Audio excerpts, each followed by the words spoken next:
O să fac o glumă. Da. Deci, tu ești un fel de Codruța Căveși a trolilor. Aoleu, asta e de bine sau de rău? În ce sens? Când aud ceva că se vorbește la televizor despre... bine, i-a scos voi acum un nume fancy la chestia asta, trolling, aud de tine. Și când îți aud vocea, este clar că băieții o să-și o ia. Cel puțin la nivel declarativ, când aud că deschide gura Mădălina Voinea de la Expert Forum, știu clar că e grav, e pe studiu în spate și după aia nu se va întâmpla nimic în mod special, dar măcar știm. Da, asta e o introducere foarte pompoasă pentru ceea ce noi numim comportament inautentic coordonat. Cred că la CIP te revei. Da. Trolling. Nu este doar obsesia noastră, adică este o obsesie care e din ce în ce mai clar că asta ar trebui să fie direcția în care ne uităm. Și anume vocile artificiale care de fapt amplifică narațiuni de dezinformare sau anumite De ce nu le ziceți troli? Pentru că nu este vorba doar despre... Adică nu sunt oameni reali care trolează, da? Ok. Este vorba despre niște conturi automate care redirecționează masiv traficul către anumite subiecte, așa super simplist. Da? Cam asta e. Da. Deci ar fi, să zicem, incomplet și le-am dat o față mult prea umană pentru ceea ce de fapt sunt. Am eu o poză cu băieții ăștia, am făcut un substack la un moment dat. Nu știu dacă știi mema aia cu soldații ruși care stau la tastaturi și au așa, chestiile, uniformele alea cu steagul Rusiei și am pus așa pe ea toți aici pentru România. Asta este și legat de câte, să zicem, articole și analize au fost despre astfel de fabrici care de fapt au un sediu real, au o infrastructură care poate să fie găsită în spatele acestor campanii, da. Deci ei chiar există, trolii există. Comportamentul inautentic coordonat în mod plictisitor, da, există, clar, Chips. adică... Chip. Din engleză, Coordinated Inauthentic Behavior. Mi se pare super ciudat să traduci în limba română multe lucruri. Da. Până să intrăm totuși în discuția asta, pentru că îți mulțumesc că ți-ai făcut timp, mi-am pus plasa cu sticlele și cu borcanele la ușa Mădălinei încă de mult timp. Ai fost un pic plecată, pentru că tu ești expertul, din câte știu, numărul 1 în Expert Forum, pe subiecte de genul ăsta și mai nu ai și atribuții un pic de muncă în străinătate. Dar dacă mergi un pic mai în spate, ajută-mă să explic pentru oamenii care se uită, care am mai auzit poate pe la știri, l-a trecut pe la ureche, Expert Forum. Cine sunteți voi?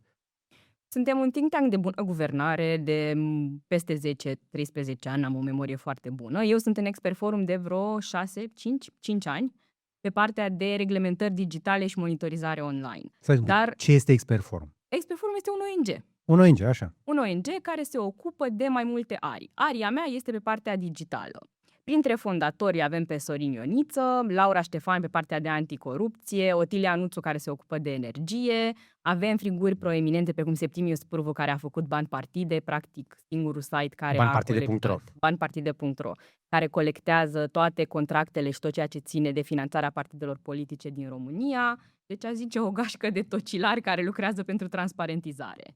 Și în loc să vă duceți la corporație, v-ați băgat la ONG-ul. Da. Și cine vă plătește? În principal, granturile noastre sunt din partea, fie de pe partea de Comisia Europeană, de exemplu, suntem parte din EDMO, suntem din Hub-ul FACT, care este coordonat de Context.ro, care este o inițiativă jurnalistică. Avem granturi de exemplu, granturi de la Fundația Gulbenkian pe partea de dezinformare. Toate lucrurile astea sunt publice, adică suntem obligați să avem transparența de către finanțator, efectiv, pe partea de finanțare. Aveți banane la birou? Poftim? Banane aveți? La birou. Nu prea am mai avut banane la birou în ultimul timp și eu am fost și plecată, deci nu știu, poate colegii mei au adus măcar portocale sau blugi. Te-ai prins! S-a prins! Deci nu ești suficient de jet lag cât să te păcălesc cu întrebarea asta? Nu. Ok. Deci de banane nu știm, de blugi probabil că toată lumea poartă, bani de la Uniunea Europeană și de la tot felul de ONG-uri. Dacă vrea cineva să mai doneze, poate doar să intre pe site, nu? Și să afle cum se donează la expertforum.ro. Da. Expertforum.ro. Simplu, nu? Da. N-avem cel mai bun site, e destul de vechi, încă n-au venit banii de la Soros să facem, glumesc, să facem site-ul ăla cât mai nou, cât mai bun. Avem un site cam vechi, dar funcționează. Da. Dar nu apăreți și voi pe niște liste? Am auzit că se fac iarăși liste, ai auzit? Liste din partea influencerilor care vor să creeze rețelele astea de agenți globaliști, sorosiși, la asta te referi, nu? Da, te-ai prins. M-a sunat cineva din familie, mama soacră, ne-a sunat, zice, aoleu, ați apărut iarăși pe acolo și mai erau și alții și voi sunteți ăștia cu Bolojan? Și am zis, nu, eu chiar am zis de rău de Bolojan, adică sunt nemulțumit de faptul că nu comunică corespunzător și el se comportă ca și cum ar fi în opoziție, deși este la putere. Ai observat chestia asta? Asta cred că este așa o boală a mai multor politicieni români perpetuă de asumarea guvernării, dar da. Da. Deci nu e nici cu Bolojan. Nu, este un think tank, suntem un ONG, think tank în sensul că facem mai mult partea de cercetare. Ok. Nu avem legături politice, n-a fost niciodată. Îmi O cer sursă de scuze că finanțare. trebuie să-ți fac chestia asta, dar oamenii care se uită probabil se întreabă, cine sunt ăștia? De unde îi luăm? Știi că noi în România, încă o dată, suntem suspicioși. Da, și mi se pare Al cui ești cumva tu? rezonabil și tocmai de aceea, pentru curiozități, există inclusiv secțiunea de finanțatori completă pe site-ul expertforum.ro și rapoartele anuale să vadă care sunt proiectele pe care le-am avut, care au fost finanțatorii, pentru că sunt granturi la care participăm competitiv și le Da. câștigăm. Zi-mi ce ai făcut pentru comisie sau pentru Parlamentul European, nu mai știu. Este pentru External Action Service, ramura diplomatică a Uniunii Europene. Am fost într-o misiune de observare ca expertul din echipa de expert, core team member, îmi pare rău cu traducerile în limba română, o să încerc să o romglezesc cât mai puțin. Core team, membru de bază. Membru din echipa de bază, unul dintre experți, eu am fost pe partea de analiză de social media, Unde? în Bangladesh. În Bangladesh. Deci, practic, suntem în punctul în care și noi, în România, exportăm know-how pentru țări în curs de dezvoltare, mai ales în perioade electorale. Da. Practic, acestea au fost primele alegeri după tranziția lor democratică. Au avut o revoluție după 15 ani de dictatură și astea au fost primele alegeri organizate de către guvernul interimar în vederea tranziției spre democrație. Și de asta a fost misiunea acolo, în vederea vegherii dacă se organizează transparent, democratic acest proces. Și au găsit mașini de scris automate la PNC-ul în Bangladesh? Adică, dacă am găsit și acolo trollcib, să le zicem așa. Nu știu, Kentras, chestii de genul ăsta. Care este șpârla acolo? La noi sunt banane blugi, în Bangladesh pe ce merg? În Bangladesh este o foarte mare infrastructură care este, să zicem, infrastructura în dictatură era folosită pentru a scăpa de censorship, pentru a scăpa de, să zicem, cenzura pe care regimul o impunea. Ce se întâmplă cu astfel de infrastructură când tranziționezi într-un, să zicem, ecosistem democratic, într-un regim democratic? Ai aceleași, să zicem, conturi, media alternativă sau pseudomedia, așa le numeam, care nu au niciun fel de transparență în spate, nu știi cine sunt. Doar că vorbim de o țară cu 170 de milioane de oameni. Deci, miile de conturi care pretind că sunt media autentică aveau la rândul lor milioane de urmăritori, fără niciun fel de trasabilitate în viața reală.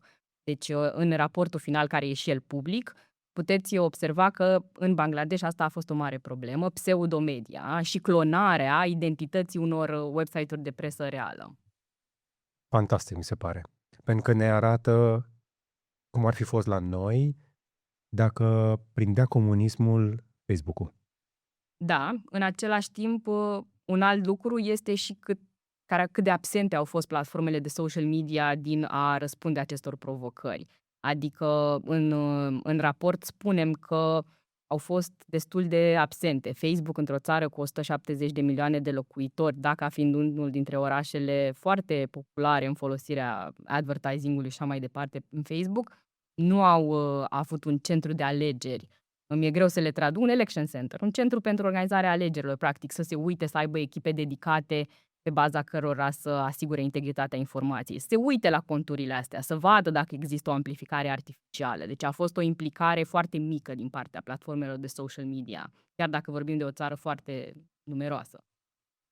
Aș dori un pic să înțeleg un pic mai bine, pentru că un astfel de loc este un exemplu despre cum ar fi putut să fie, dar și despre cum ar putea încă să fie. Pentru că un regim din ăsta dictatorial va folosi orice fel de instrument ca să-și controleze populația. Iar în cazul celor din Bangladesh, era nevoie, iată, inclusiv de Uniunea Europeană, într-un fel sau altul, ca să ajuți măcar un pic firicelul de democrație să poată să trăiască, să nu fie sufocat de propaganda aia nenorocită. Rolul misiunii este unul strict de observare. Deci misiunea asta a fost una strict de a observa dacă alegerile se organizează în mod credibil, independent și să vedem care sunt forțele care intervin în acest proces. Din punctul ăsta de vedere, Unul dintre lucrurile pe care noi le-am recomandat, asta e o altă bucată, la sfârșit te uiți legislativ, la nivel de societate, care sunt recomandările pe care le poți da noului guvern. Unul a fost să reglementeze efectiv funcționarea platformelor de social media pe teritoriul Bangladeshului. Pentru că nu o există legislație. o legislație în acest sens. Se guvernează singure. Da. Care Niște este... corporații care trebuie să facă doar profit, care nu au legislație europeană acolo, nu au GDPR, nu au toate regulile noastre. Exact, și niște obligații măcar de bun simț, în sensul de să ai niște puncte de contact naționale pe care le poți folosi în situații de criză. Una dintre situațiile de criză a fost că în decembrie, deci inclusiv înainte să ajungem noi în țară, una dintre principalele case de presă de acolo a fost atacată în urma unei organizări online. Au ceea ce se numește mob culture, în sensul în care au fost diversi influenceri, inclusiv influenceri din afara țării, care instigau la atac împotriva presei, presă care acuzau că este controlată de XY, ne sună și nouă cunoscut în plaiul nostru. Și pe baza asta au făcut un atac concentrat de atacăm la ora X în locurile astea, au distribuit masiv pe mai multe grupuri, lucruri care îți arată că nu există mecanisme de siguranță. Când ai dintr-o dată o campanie masivă de tipul ăsta de a instiga la violență și platformele nu iau nicio atitudine către ceva care e direct împotriva termenilor și condițiilor. Nu e nicio zonă gri, nu e nicio zonă de libertate de exprimare, e hai să dăm foc. S-au dus și au dat foc acelui sediu. Tu crezi că ei știau sau că nu știau și n-au făcut nimic? Cred că, în primul rând, e foarte posibil să nu se fi uitat, adică e foarte posibil să nu le pese suficient încât să aibă niște echipe care să se uite. Pentru că Mark Zuckerberg tocmai ce a avut un anunț zilele trecute că au mai dat afară niște mii de oameni în condițiile în care oricum angajaseră foarte mulți după pandemie. Oameni în compania aia încă ar fi destui pentru așa ceva, doar că sunt puși la alte probleme. Și acest simptom al lipsei de comunicare cu platformele, încă o dată l-am văzut și noi, Da. și a trebuit să-i chemăm cumva la ordine, fix înainte de alegerile de la noi, cumva cu arcanul, aduci cu forța. Da, și ăsta este un adevăr, nu știu, de care simt că câteodată îl ocolim, ne ascundem. Sunt fenomene naționale, sunt alegeri naționale, crize naționale, dar realist, ceea ce poți să faci e super limitat. Ajungi cu raportarea, cu tot ceea ce înseamnă control, de fapt, în mâna acestor companii. Ele îți controlează fluxul informației în țară. E ceva banal, dar adevărat. Revenim imediat la IGDLCC după ce vă spun despre un proiect care promite mai mulți bani pentru energia ta din fotovoltaice. După cum știți, sunt prosumator de 8 ani și, la fel ca mulți dintre voi, îmi doresc și cred că merit mai multă valoare pentru energia pe care o produc și o injectez în rețea. Așa i-am descoperit pe cei de la Yellow Grid, o companie de tehnologie care vine cu o soluție interesantă. Practic, prin tehnologia lor, vor să grupeze micii producători într-o centrală electrică virtuală, un virtual power plant. Asta le oferă acces la piețele de energie, unde activează mari furnizori și poate ajuta să obțină un preț mai bun pentru energia verde produsă. Cheia sistemului stă în stocare, în baterii și în tehnologie. Cu ajutorul unui dispozitiv numit Yellow Box și a unei aplicații, pot vinde energia în momentele cu cel mai bun preț din piață. Găsiți în descriere un link către site-ul Yellow Grid și către interviul în care am discutat pe larg cu fondatorul despre cum funcționează totul. Cei de la Yellow Grid sunt la început de drum în România și vor lansa un program pilot. Vă încurajez să vă faceți propria cercetare și poate vă înscrieți pe yellowgrid.ro sau prin linkul din descriere. Păi și atunci, noi de ce avem în continuare, noi, oamenii în general, de ce au în continuare încredere să le folosească? Care este până la urmă contractul social între utilizatori și rețelele astea? De ce le merge? Eu cred că, și aici mă raportez la mine, e o părere subiectivă, cred că așa am intrat în această revoluție, folosind platformele de social media, cel puțin Facebook. Acum avem și TikTok în România, care cred că suntem a doua sau prima țară care folosește TikTok cel mai mult în UE. Este pur și simplu fapt că avem impresia că este un mediu liber în care oamenii în continuare își exprimă liber opiniile și astea sunt ceea ce dictează ce vezi în feed. Păi nu e adevărat?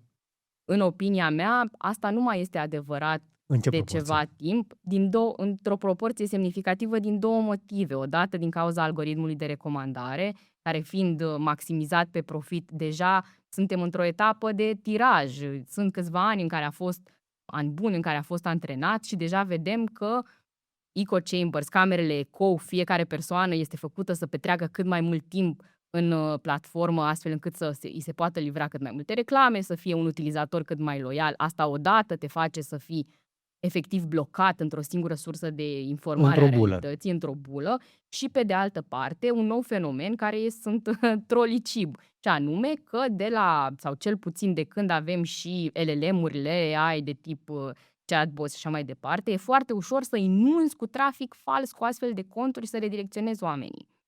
Deci vocile reale, mi se pare că asta e adevărata problemă. Libertatea de exprimare pe social media sau să vezi oameni reali nu mai poate exista din momentul în care social media e inundată de astfel de conturi, care de fapt te direcționează împotriva a ceea ce zic oamenii reali. Sau nu vezi dezbaterea reală, nu mai vezi de copacii. Noi înțelegem asta. Tu faci asta toată ziua, dar ești Da. fix watchdog pe așa ceva. Noi o vedem în comportamentul inautentic, cum îi spuneți voi, adică comentarii false, gen, mi-a scris cineva de dimineață, mișto mașină, mai bine rămâi la mașini, că nu te băga în politică, că nu e bine să vorbești de politică. Și apoi am uit la contul lui, era recent și nu prea avea postări, nu avea poze de profil, nu avea nimic. Deci e clar că există comportamentul ăsta inautentic. Noi îl înțelegem, însă cei mai mulți oameni sunt singuri și intră pe Facebook sau pe TikTok ca să omoare timp, ca să se relaxeze, să se distreze. Eu cred că în momentul ăsta, oricât am vorbit noi aici, și o să trag concluzia foarte devreme, nu vom schimba comportamentul oamenilor care folosesc rețele sociale. Cumva nu cred că în acest moment este un scop super palpabil să zici vreau să schimb comportamentul oamenilor pe social media. Problema fundamentală acum mi se pare cum se comportă platformele de social media. Adică mi se pare problema fundamentală că nu au de fapt niște mecanisme de siguranță, nu detectează în timp Dar până la util platforme, Mădălina, Da. hai să vorbim cu oamenii. Uite, eu să zicem că am tras o sentință, poate sunt fatalist la capitolul ăsta, Ok. dar eu nu am speranță că pot să conving oamenii. Am avut discuții cu oamenii cu educație, cu facultate, dar după o anumită vârstă mi-au dat forward la porcării făcute cu AI, care a spus, știi, ascultă un pic vocea, vezi textul, pozele alea din Rusia, nu de la noi, de la țară, și zice, nu, cine sunt eu să judec emoția oamenilor? Se referea la emoția din acel cântec făcut cu AI, care plângea de mila celor de la țară. Deci oamenii ăia vor continua să o consume și vor fi consumați foarte multă vreme. Cu toate astea, dacă ai putea să le spui ceva, cum ai încercat să ajungi la urechea oamenilor obișnuiți care sunt consumați de algoritmul ăsta? Inclusiv și eu și am și în familie oameni care au opinii complet diferite de ale mele politice. Adică am și votanți Călin Georgescu în familie și votanți din alt spectru politic și cred că, nu o zic ca pe un exemplu de succes sau ca nimic altceva, dar cred că de cele mai multe ori nu vorbim cu oamenii din jurul nostru. Adică nu există niciun fel de înțelegere a cât de infiltrată și manipulată e informația de acolo. Am oameni din familie cu care recurent ne certăm, să zicem așa, și discutăm despre faptul că ăsta este un videoclip fals, de ce contează, de ce alegi să fii manipulat de către altfel, de către un nou partid sau de către un nou guru sau de către un nou politician. Odată, de 2 ori se creează niște discuții. Eu acestor oameni le-aș zice, și exact ceea ce le zic și oamenilor din familia mea, că este timpul să te expui la cât mai multă informare, da? Să te obligi fie să iei o pauză, fie să discuți și cu alții. Cum îți poate crea un stil de viață sănătos dacă insiști să te informezi dintr-o singură parte? Sau dacă insiști să devii obsedat de un singur politician, de un anumit tip de conturi și așa mai departe? Din punctul meu de vedere, n-are cum să funcționeze o societate în care continuăm să-i blamăm sau să le zicem ce ar trebui să fac, să mă cer la nesfârșit să le zic, nu sunteți neinformați, nu sunteți capabili să faceți distincția între adevăr și minciună. Lucrurile astea nu cred că mai țin. Cred că mai degrabă niște discuții serioase despre care e agenda contului ăstuia, care sunt obiectivele. În timp, eu cred că astfel de discuții ar ajuta mai degrabă decât să-i facem la nesfârșit pe oamenii din jurul nostru cu care nu suntem de acord într-un fel sau altul. Dar nu cred că există o soluție magică, adică nu cred că dintr-o dată o să ne convingem prietenii apropiații.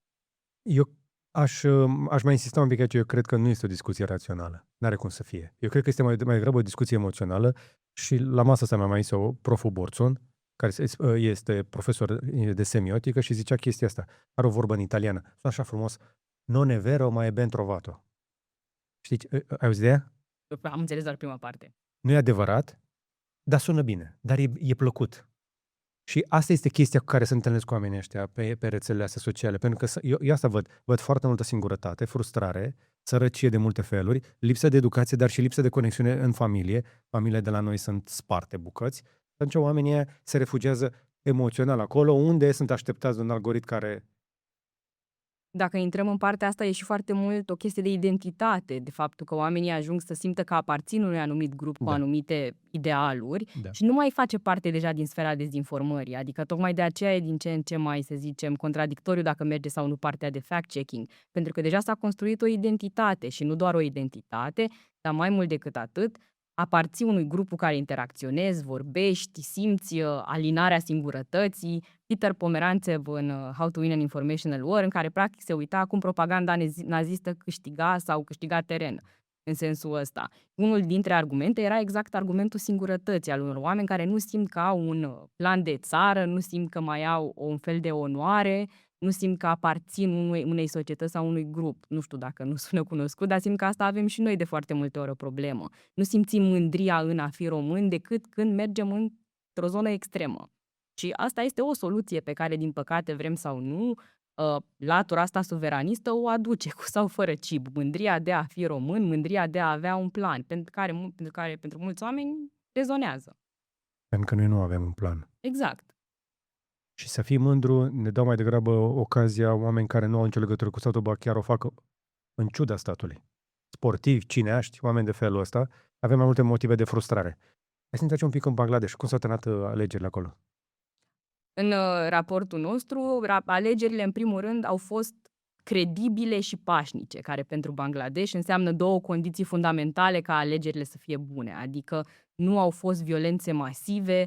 Raportul nostru clar subliniază faptul că s-au organizat preponderent, credibil de către guvernul interimar, care e o provocare greu de înțeles pentru România, să organizezi pentru 170 de milioane de oameni alegeri, după 15 ani de dictatură și toată partea logistică de, efectiv, mers în teritoriu, în zone greu accesibile, a fost o provocare foarte, foarte mare pentru administrația electorală. Și din punctul de vedere al observării, am avut și oameni pe teren, deci noi am fost echipa centrală de experți, eu cu ochii în calculator și alți 9 experți pe diverse domenii, dar au fost și oameni pe teren, aproximativ 200 de observatori care s-au uitat și la partea asta. Deci, în Bangladesh, alegerile s-au terminat pozitiv. A fost un proces democratic. La noi a fost? Foarte greu de zis. Ne întoarcem, cred că, sau începem cu anularea alegerilor, pentru care încă nu avem o explicație credibilă pentru oamenii care așteaptă. Nici măcar voi nu aveți? Nu, niciodată. Dar ajută-mă să înțeleg, tu ca expert, ai acces la niște unelte în plus față de ce am avea noi? Poate o metodologie dezvoltată, dar sunt date publice și inclusiv partea de ce colectăm prin fie instrumente publice pe care le cumperi cu o subscripție, nu știu, de exemplu Apify, care are scrapere și descarcă anumite conturi și videoclipuri, sau Exolit, care e un tool finlandez care era inițial pentru marketing și acum e folosit și de cercetători. Deci nu este rocket science în spatele acestei metodologii, e doar dezvoltată și pusă la punct. Ceea ce vedem sunt date publice, nu vedem nimic Deci altceva. aveți datele astea. Da. Pe baza ceea ce vedeți voi, nici vouă nu vă e clar ce a fost în România? Noi ceea ce am publicat înainte de alegeri, ăsta e și raportul care a fost folosit atunci de autorități să ceară o investigație în rolul TikTok, am văzut foarte multe anomalii făcute de astfel de conturi inautentice. Adică am văzut o invazie de ceea ce credeam la momentul ăla, mii de conturi, dar n-aveam un număr exact, care promovau repetat doar videoclipuri de promovare pentru Călin Georgescu. Asta este ceea ce am și raportat atunci și îl numeam amuzant și exotic, că ia uite cum a reușit Călin Georgescu să fie la fel de popular sau să concureze cu popularitatea principalilor candidați. Asta ziceam în noiembrie 2024. Era pe locul 2 în lume la viralitate în perioada aia, din câte mi-am aminte. Asta este o statistică probabil luată și ea din vreun tool comercial. 2 locul Da, 2 în lume. Sună un pic bombastic, fantastic. creșterea Era asta, clar. dar n-a văzut nimeni o creștere de genul ăsta a unui cont Nu. organic. Nu. În primul rând, creșterea era, mi-aduc aminte, ne uitam în octombrie, unde avusese undeva la câteva sub 10 milioane de vizualizări pe hashtag-urile legate de Călin Georgescu și pe urmă ne uitam în noiembrie și erau 240 și ceva de milioane de vizualizări pe aceleași. Și când te uiți, ok, cine a creat astea? Și vedeai doar conturi fără niciun istoric care promovau masiv sute de videoclipuri zilnic despre același candidat. Asta înseamnă că încerci să te infiltrezi în feed-ul clar a unei anumite bule. Încerci să invadezi și să promovezi excesiv o anumită narrativă. În cazul de față era de promovarea lui Călin Georgescu. Deci dacă a existat sau nu campania inautentică, nu mi se pare că există o îndoială. Și TikTok a publicat, cred că anul trecut, în sfârșit a publicat un raport despre campania Călin Georgescu și ei au identificat 27.000 de conturi care îl promovau. Nu există termen, adică nu ne îndoim dacă a existat sau nu această campanie, dar cine a fost în spatele acestei campanii, de unde e plătită, candidatul în sine, de unde trăia, cum s-a organizat offline, care sunt sursele de venit ale acestei campanii, toate astea rămân niște necunoscute. Îmi place că tu lucrezi cu cifre și cu unelte concrete și ai spus două numere care mă interesează. A plecat de la 10 milioane de vizualizări inițial, când ați început voi să numărați, și am la 240 foarte repede. Deci o creștere de 24x, 2400%. Care s-a făcut cu câte conturi a zis TikTok? TikTok a zis 27.000. Deci cu 27.000. Ca să obții chestia asta, la cât mai știm și noi, nu o poți face cu zero buget, în niciun caz, dar hai să zicem că totuși pui niște bani la problema asta, nu-ți ajung nici sute, nici mii. Acum depinde de cum au fost create aceste campanii. Un buget, cred că există oameni care ne-ar putea estima niște costuri de luat niște SIM-uri și de creat niște conturi pe bandă rulantă, inițial crea niște conținut cu niște chatbot-uri și pe urmă să-l disemine, să-l scalezi în masă. Bugetul în sine nici nu știu cât de mare sau mic a fost. Pe de altă parte, ceea ce mi se pare greu de înțeles este cum încă, după o traumă națională, că asta a fost anularea alegerilor și câtă panică au avut toate taberele din societatea astea, cum încă nu avem un răspuns din partea autorităților. Ok, campania de TikTok, dar de unde a fost plătită? Candidatul, de unde trăia în realitate? Care sunt sursele? Astea sunt întrebările pe care românii încă așteaptă să le vadă răspunse. De adevărat că a plătit amenda aia pentru faptul că nu a declarat buget la autoritatea electorală? Habar n-am. Văd că există foarte multă confuzie, inclusiv asta a publicase Septimius Pârvu, în ultimul, colegul meu care se ocupă de finanțarea campaniilor, publicase că nu văd un răspuns clar din partea autorităților. Pare că a plătit parțial din amendă, care e procesul, încă suntem așa în fantasmagorie ce s-a întâmplat de fapt. Am urmărit conferința când Septimius a prezentat raportul și am auzit și câteva întrebări foarte bune. La un moment dat un jurnalist chiar a întrebat autoritatea, erau și reprezentanții AEP în conferință și chiar a întrebat, de exemplu, de ce nu publică procesele verbale de la controlele nu și de la partide pe finanțare. A zis că nu au bază legale, am câștigat în instanță pe legea 544, mi se pare, dreptul de a le vedea. Nu am văzut încă sentința. Adică și asta este pe niște chestii care se întâmplă acum, da, zilele astea. O să intrăm un pic pe raportul ăla, pe banii de la partide, dar asta arată un mod de operare de la Autoritatea Electorală Permanentă, care se condusă de oameni puși politic și care, eu aș zice în opinia mea, au interese politice. Dar nu e niciunul acolo, din ce am văzut eu în conducere de la AUR, și în niciun caz nu este, cel puțin declarativ, din tabăra lui Georgescu. Deci, de ce nu iese AEP-ul să ne spună măcar ce știu ei despre dosarul ăsta, pentru că nici președintele nu iese, nici serviciile n-au ieșit, nici raportul ăla din CSAT nu se desecretizează, nu avem nimic. Asta este o mare problemă, dar m-aș întoarce la cine conducea AEP-ul în momentul în care s-a întâmplat fenomenul Călin Georgescu și l-avem pe domnul Toni Greblă, care apărea după în poze cu apropiați de la tăierea porcului, o aveam pe soția domnului care distribuia masiv conținut pro-Călin Georgescu. Adică nu cred, și asta este părerea mea subiectivă, că mai putem vorbi despre coincidențe în lipsa asta de transparență. Apropo, unde e Toni Greblă? Unde e acum? Apar n-am, unde este? Nu am mai auzit nimic de el, ai văzut? Asemenea multor politicieni care ajung în funcții cheie și după dispar fără urmă și au îndeplinit scopul, au fost eliminați, nu o să mai auzi niciodată de ei. Sau Nici nici de unde vine. Nicolae Ciucă s-a retras la o fermă undeva în Oltenia și a avut o fermă. Da. Nu mai vrea să dea nicio Și ăla cu ce declarație. mai face? E în vacanță? Nu, e președinte Consiliului Județean. A fost votat. Da, așa e. Deci, AIP-ul, la momentul respectiv, într-adevăr, era condus de niște oameni care acum nu sunt acolo, dar noi trăim totuși într-o democrație și avem dreptul să aflăm, nu? Și ne-a promis președintele că ăsta va fi primul lucru pe care îl face. Că vom avea claritate. Pe care ne-am mai cerut să mai stăm un pic, au trecut, are un an. Da. De ce nu le vedem? Care este opinia ta cât de cât informată? Opinia mea cât de cât informată este că avem o mare problemă în instituțiile românești și anume lipsa de asumare și lipsa de atribuții clare în domeniul ăsta. Adică noi am anulat mai mult sau mai puțin alegerile pe tema interferenței străine. Asta înseamnă că e nevoie de niște rapoarte inclusiv pe partea de acestor campanii inautentice, cum au fost coordonate, ce au reușit să găsească la nivel de finanțare, se specula că e vorba despre niște plăți în criptomonede și așa mai departe. Care e autoritatea care ar trebui să producă acest raport? De unde vine? Da, poate să vină și de la servicii și trebuie să ajungă la un parchet. Poate să ajungă la parchetul general. În acest moment, noi nu avem această claritate instituțională. Nu avem clar o ierarhie de cine ar trebui să se ocupe de ce. Și, din păcate, asta, sau din fericire, că știm măcar care e vulnerabilitatea, ar trebui să clarificăm ce vrem noi de la o astfel de structură. Părerea mea este, și părerea noastră la Expert Forum, este că am vrea să fie civilă. Cum avem, să zicem, nu știu, Viginum în Franța, o entitate care se ocupă de supravegherea acestei activități coordonate inautentice și face rapoarte care sunt publice. Adică știi inclusiv cine a fost managerul de proiect care a monitorizat o campanie online, știi metodologia, vezi rezultatele, le poți descărca.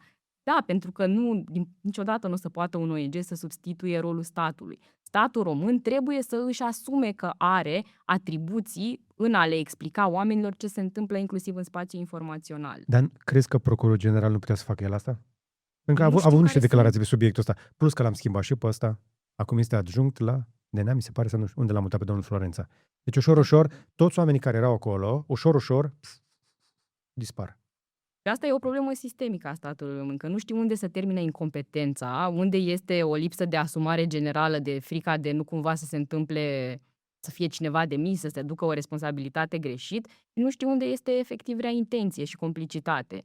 Și nu am un răspuns, nu aș ști să zic unde s-a terminat incompetența și unde a devenit complicitatea cu părți din instituții care sunt sau nu fane acestui val. Și ăsta e motivul pentru care te-am invitat și am așteptat atâtea luni de zile până când ai reușit să faci timp. Acum ai fost ocupată, exagerez un pic. Dar dacă au ascultat discuția asta și sunteți la fel de confuzi și voi, iată că nu sunteți singuri. Până și oamenii care sunt cel mai aproape de problema asta, cu excepția celor din interiorul instituțiilor, atât aflăm. În societatea asta, atâta știe societatea civilă din România. Există mai multe informații? Mi-a scăpat ceva? Cred că există soluții, nu cred că ne-a scăpat nimic. În momentul de față e un talmeș-balmeș și o ciorbă. Nu știm care sunt atribuțiile și unde se duc. Nu avem rapoarte, nu avem o claritate a unde se duce această direcție de combatere a dezinformării. Dar avem modele pe care România le-ar putea adapta în instituțiile noastre. Adică avem modele din Franța, Suedia, Norvegia, inclusiv inițiative prin Polonia, la care ne putem uita și ne putem gândi, ok, care e strategia noastră? Dar pentru asta e nevoie de o consultare publică masivă, e nevoie de o strategie națională de combatere a dezinformării, lucruri pe care sper să le vedem pornite, dar momentan nu sunt moderat optimistă, să zic așa. Ai fost ieri sau când a fost alaltă ieri chestia de la Cotroceni? Da. A mai fost o întâlnire din asta foarte prietenească, am putea să-i spunem amiabilă, pe subiectul ăsta. Ți-a părut, ai rămas cu ceva? Am rămas momentan cu inițiativa unui ONG despre care trebuie să aflăm mai multe. Adică nu poate un ONG să substituie ceea ce ar trebui să fie o reformă a instituțiilor românești și crearea ceea ce noi propuneam pe modelul Stratcom, Strategic Communication, în instituțiile statului român. De ce? Pentru că ai nevoie de o instituție care să fie accountable, care să poată să fie trasă la răspundere, să vezi ce face, să poți să ai o strategie națională între instituții care să fie coordonate. Deci, momentan asta așteptăm. Nu așteptăm o inițiativă din partea unui ONG și noi suntem unul, sunt și alte ONG-uri care lucrează pe domeniul N-am ăsta. nimic împotriva ONG-ului care a făcut evenimentul respectiv, iar Deci. Palatul, administrația prezidențială este mai mult decât binevoitoare să primească oameni la Palatul Cotroceni, dar asta nu înseamnă că le și dă un rol. Da, exact. Este doar de decor. Da, din nou, nevoia noastră în România este să avem o asumare instituțională a unei strategii naționale de combatere a dezinformării. Cui spui asta, Mădălina? Mi spui mie? Da, Dar decidenților noștri, asta e ceea ce spunem în toate rapoartele. Că asta e asta voi nevoia. spuneți în rapoarte. Dar ați avut vreo discuție cu un decident în țara asta?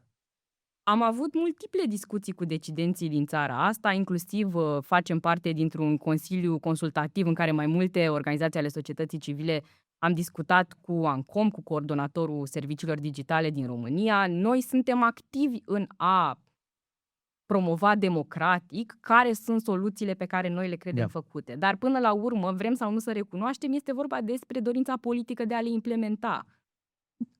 La un astfel de eveniment ne-am întâlnit înainte de alegeri. Când ANCOM ne-a chemat pe toți acolo Exact. și rețelele sociale, dintr-o, până la urmă, o asumare cinstită a faptului că nu aveau niciun control, nu aveau nicio înțelegere completă a situației și aveau nevoie de noi, de societatea civilă, să încerce să dragă busuiocul. Din păcate, regulile Chatham House, nu putem spune ce s-a discutat acolo, dar mi-aduc aminte că atunci când vorbeai, rețelele cam ascultau cu atenție. Unele dintre ele însă erau pentru prima dată la București. Mi-aduc aminte că unul dintre băieții de la o anumită rețea socială era angajat de 3 zile. Da. Faci aminte? Da. Pe modelul clasic de hai să aducem oameni care habar n-au ce fac și să-i punem responsabili de o situație mai mare decât ei. Să încercăm să aplanăm cât mai mult scandalul de PR care a devenit România. Da. Exact. Singurii care au venit cât de cât serios acolo, mi s-a părut că au fost cei de la Google care au venit cu echipă completă, restul cât de cât. Voi stați de vorbă și cu rețelele, cu companiile, ai interacționat și cu cei din interiorul instituțiilor. A rămas vreo concluzie, vreo acțiune care să devină obligatorie sau să devină, uite, o să facem chestia asta după? Pentru că eu văd rapoartele voastre, sunt foarte interesante. Asta cu comportamentul inautentic abia a ieșit de câteva zile, iarăși. De fiecare dată când scoate Expert Forum ceva, citești. Cel cu finanțarea iarăși a partidelor, foarte, foarte interesant și ăla. Dar dincolo de chestia asta, se întâmplă efectiv ceva? Sunt, din nou, două arii diferite. Ce ar trebui să se întâmple național și ce ar trebui să se întâmple la nivel european, la nivelul Comisiei, care are atribuția de a negocia cu platformele de social media, sub Digital Services Act, Constituția noastră digitală, dacă vreți să-i zicem așa. Apoi, în Constituția asta, avem o bucată integrată care se numește Code of Conduct on Disinformation, care sunt practicile la care s-au angajat platformele să nu le permită în interiorul serviciilor pe care le furnizează. În aceste practici, amplificarea artificială, în angajamentul 14 nu contează neapărat, s-au angajat ca această amplificare artificială să nu fie permisă în interiorul serviciilor pe care le oferă. Deci, această negociere și această sancționare până la urmă a platformelor în momentul în care o permit este posibilă, dar Este asta se face... E acoperită legal, la nivel european. Da, dar asta se face atunci când ești capabil să aduci dovezi, să strângi dovezi că asta se întâmplă, să documentezi că se întâmplă pe teritoriul Uniunii Europene. Și voi ați documentat asta pe TikTok? Într-o proporție foarte mică, adică ceea ce noi facem ca ONG și fiecare ONG este că ne uităm la o monstră de conținut. Sunt 9 milioane de utilizatori sau mai mult deja, sigur, în România pe TikTok, de exemplu. Noi luăm o mică parte de conținut pe care o vedem virală după o metodologie publică și zicem, iete. Aici pare că s-a amplificat artificial să ajungă la cât mai mulți Pentru că oameni. e atât de evident încât pute. Da. Pe de altă parte, să ajungi la ceva ce se numește analiză sistemică, adică să poți să demonstrezi că, uite, dintr-o monstră de 1 milion de postări, asta deja necesită mult mai multe resurse. În Franța există o instituție de stat care face asta, Deci care documentează și oferă, dar strict pe comportament inautentic, coordonat, astfel de dovezi. Și la noi unde ar trebui să se întâmple asta? Cine ar trebui să o preia? Nu ANCOM-ul, că ei sunt, ei urmăresc implementarea DSA la nivel local. Ei sunt coordonatorul și oricât nu îmi place să încerc eu să ofer soluții, depinde. Poate să fie la administrația prezidențială, poate să fie la MAE, poate să fie la MEAI un astfel de departament sau să facem cu totul o instituție independentă care să se ocupe de asta. Adică soluțiile diferă de la stat la stat. Noi am avea în primul rând să discutăm unde ar trebui să fie o astfel de instituție. N-am început nici discuția Nu, asta. să ne punem de acord și să zicem, în primul rând avem nevoie de ea, ok, că asta este realitatea. Este realitatea în care alegerile naționale se întâmplă foarte mult și online și mai ales pe social media. Deci ai nevoie. Ok, avem nevoie. Pasul numărul 2, unde?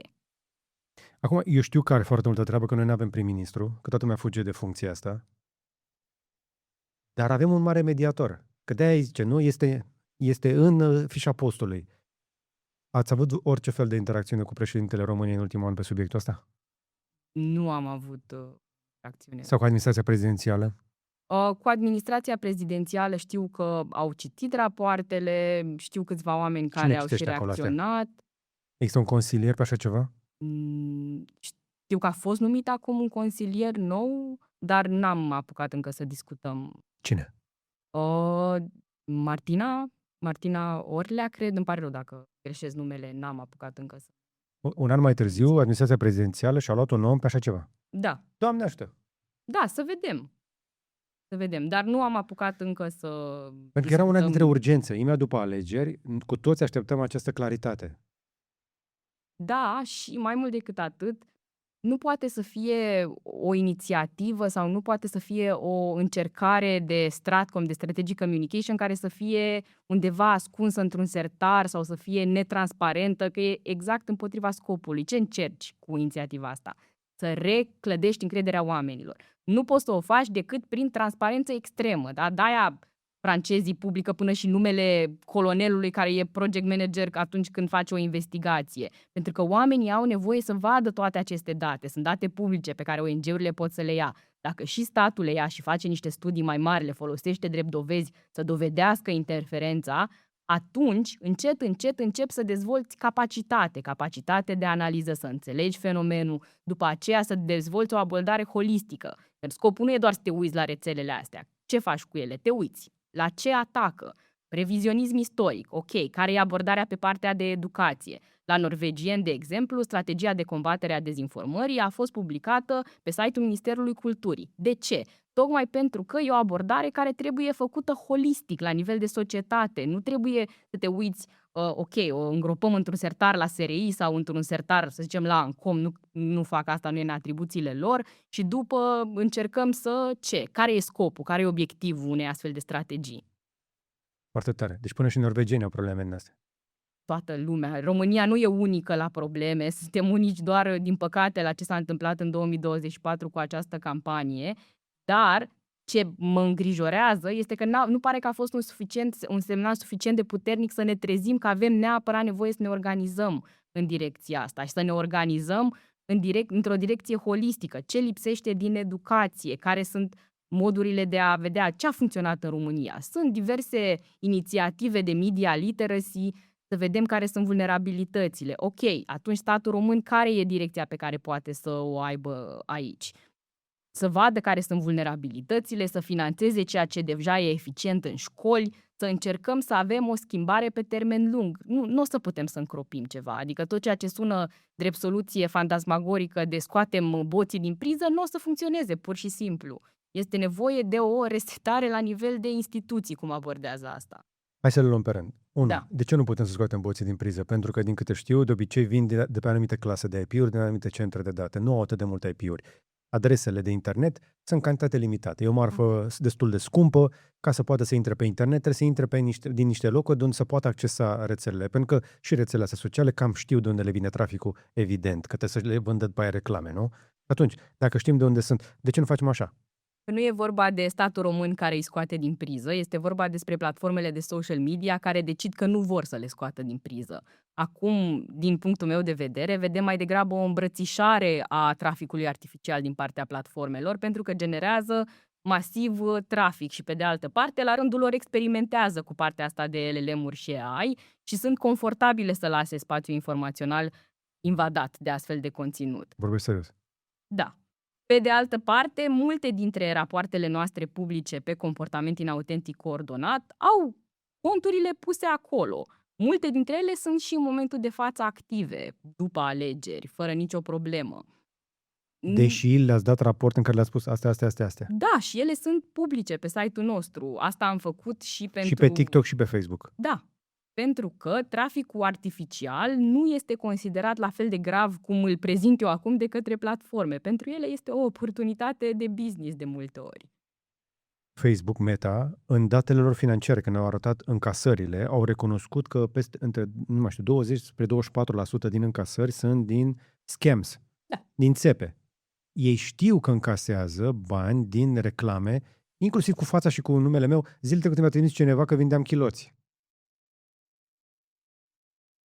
Asta cred că este o mare, să zicem așa, realizare pe care o avem acum la nivel de societate europeană, nu neapărat încă în România, și anume că pe de o parte te poți lupta, să zicem, cu dezinformarea sau extremismul făcut de persoane reale, prin discuții în societate, media literacy, fact-checking și alte lucruri. Ce facem acum? Cu amplificare artificială, și anume când devine o luptă inegală și ai un trafic disproporționat. O voce reală are rici, să zicem, nu știu, 1 milion, 2 milioane de vizualizări pe ceva. Dar când ai o campanie artificială care duce la 100-200 de milioane, o campanie banală, și ajungi să invadezi, să ocupi tot spațiul ăla numai de idei toxice, cu asta este aproape imposibil de luptat în mod organic. Ai pe de o parte oameni care folosesc vocea lor reală și contul lor și pe de altă parte campanii coordonate care abuzează și practic abuzează algoritmul de recomandare astfel încât să țină oamenii captivi în niște bule. Asta nu mai este o discuție de libertate de exprimare. Nu există libertatea de exprimare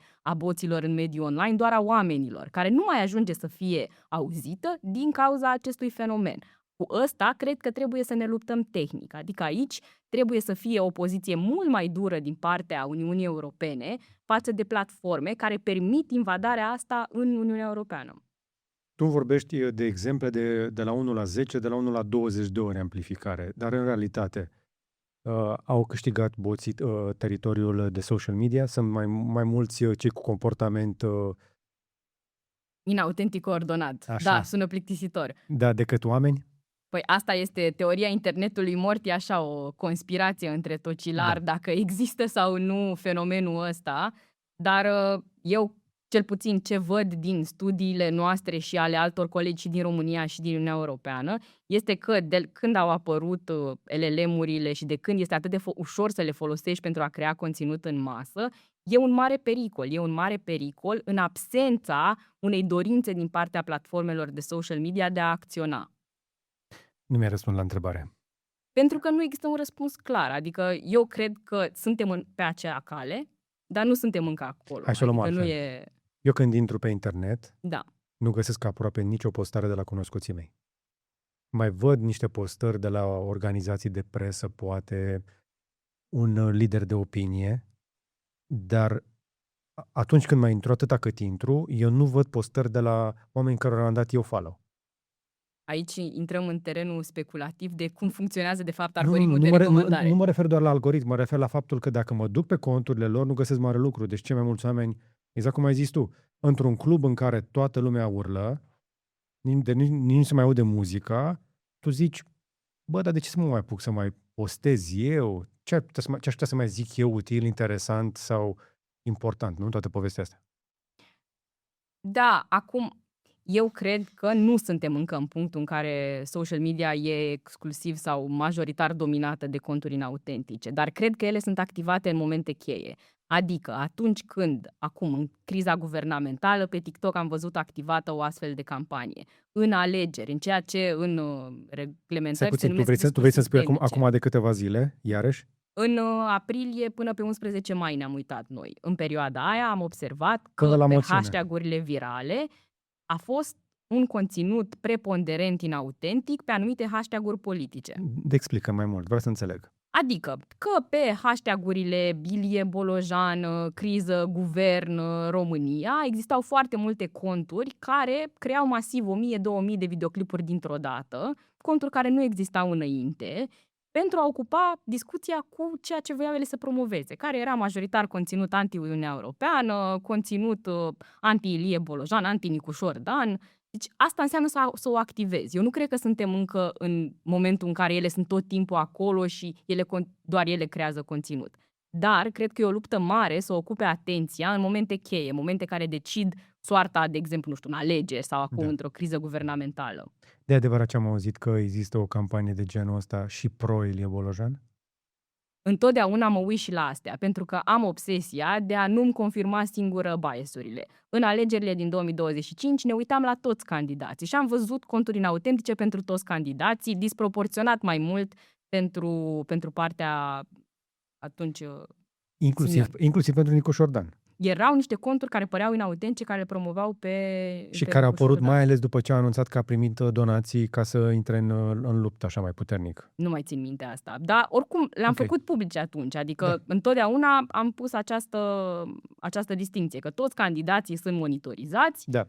Astea sunt rezultatele. Okay. Nu este corect să zici că există, cum să zic, că poți să compari riciul pe care l-avea campania inautentică a AUR versus campania inautentică a lui Nicușor Dan, care probabil sau părea făcută mult mai rudimentar. De ce? Pentru că AUR are o infrastructură foarte mare și ăsta este adevărul și, să zicem, avantajul lor în România. Nu foarte mare, au cea mai bună infrastructură. Este o infrastructură excelentă de distribuire a conturilor inautentice. Că e a lor, că este făcută de niște susținători, cine se află în spatele ei, nu știu. Ba da, știm. Se vede că știi. Nu am certitudinea. Sunt informații care circulă în piață și se știe de grupurile alea, de agențiile alea de la Iași. De agențiile de marketing care sunt în spatele campaniilor. Da, asta clar, cred că se află în toate. În spatele tuturor campaniilor inautentice sunt niște companii reale care fac asta, cine altcineva. Dar comportamentul acesta inautentic este ilegal sau este doar imoral?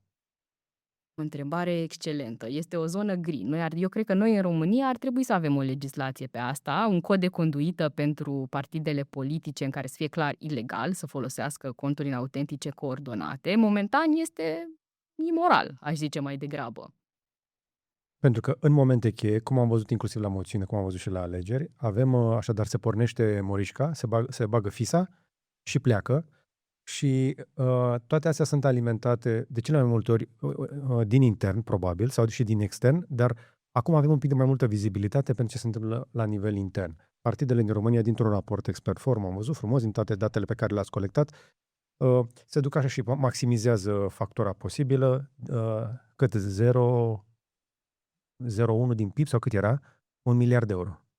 Pentru finanțarea partidelor. Da, avem echivalentul unui 1 miliard, nu? 1 miliard avem? 1 miliard de lei. Îmi pare rău, nu e domeniul meu al septimiu. Am văzut niște cifre acum, sunt în copii jet lag, abia m-am întors și eu, nu numai tu. Dar din ce am văzut, oricum, ei își maximizează maximum posibil toate cheltuielile, după care toate acele cheltuieli devin opace. Da. Și majoritar, peste 50% pentru presă și propagandă, fără obligația de a declara care sunt aceste contracte pentru presă și propagandă, care sunt serviciile prestate. Dar eu nu cred că e doar presă și... Adică, ba da, cred că agențiile de marketing de mai devreme sunt propaganda. Și ăsta este unul dintre lucrurile urgent de rezolvat din punctul meu de vedere, și anume transparentizarea finanțării partidelor politice în mediul online pentru bucata mea de activitate. Adică ar trebui să fie obligate să declare care sunt aceste servicii de marketing pe care... Păi în campania electorală trebuia să le și marcheze. Sau ce aminte ce distractiv a fost? Da, oricum. Să marchezi în mediul online o campanie inautentică ar fi practic să-ți dai un șut.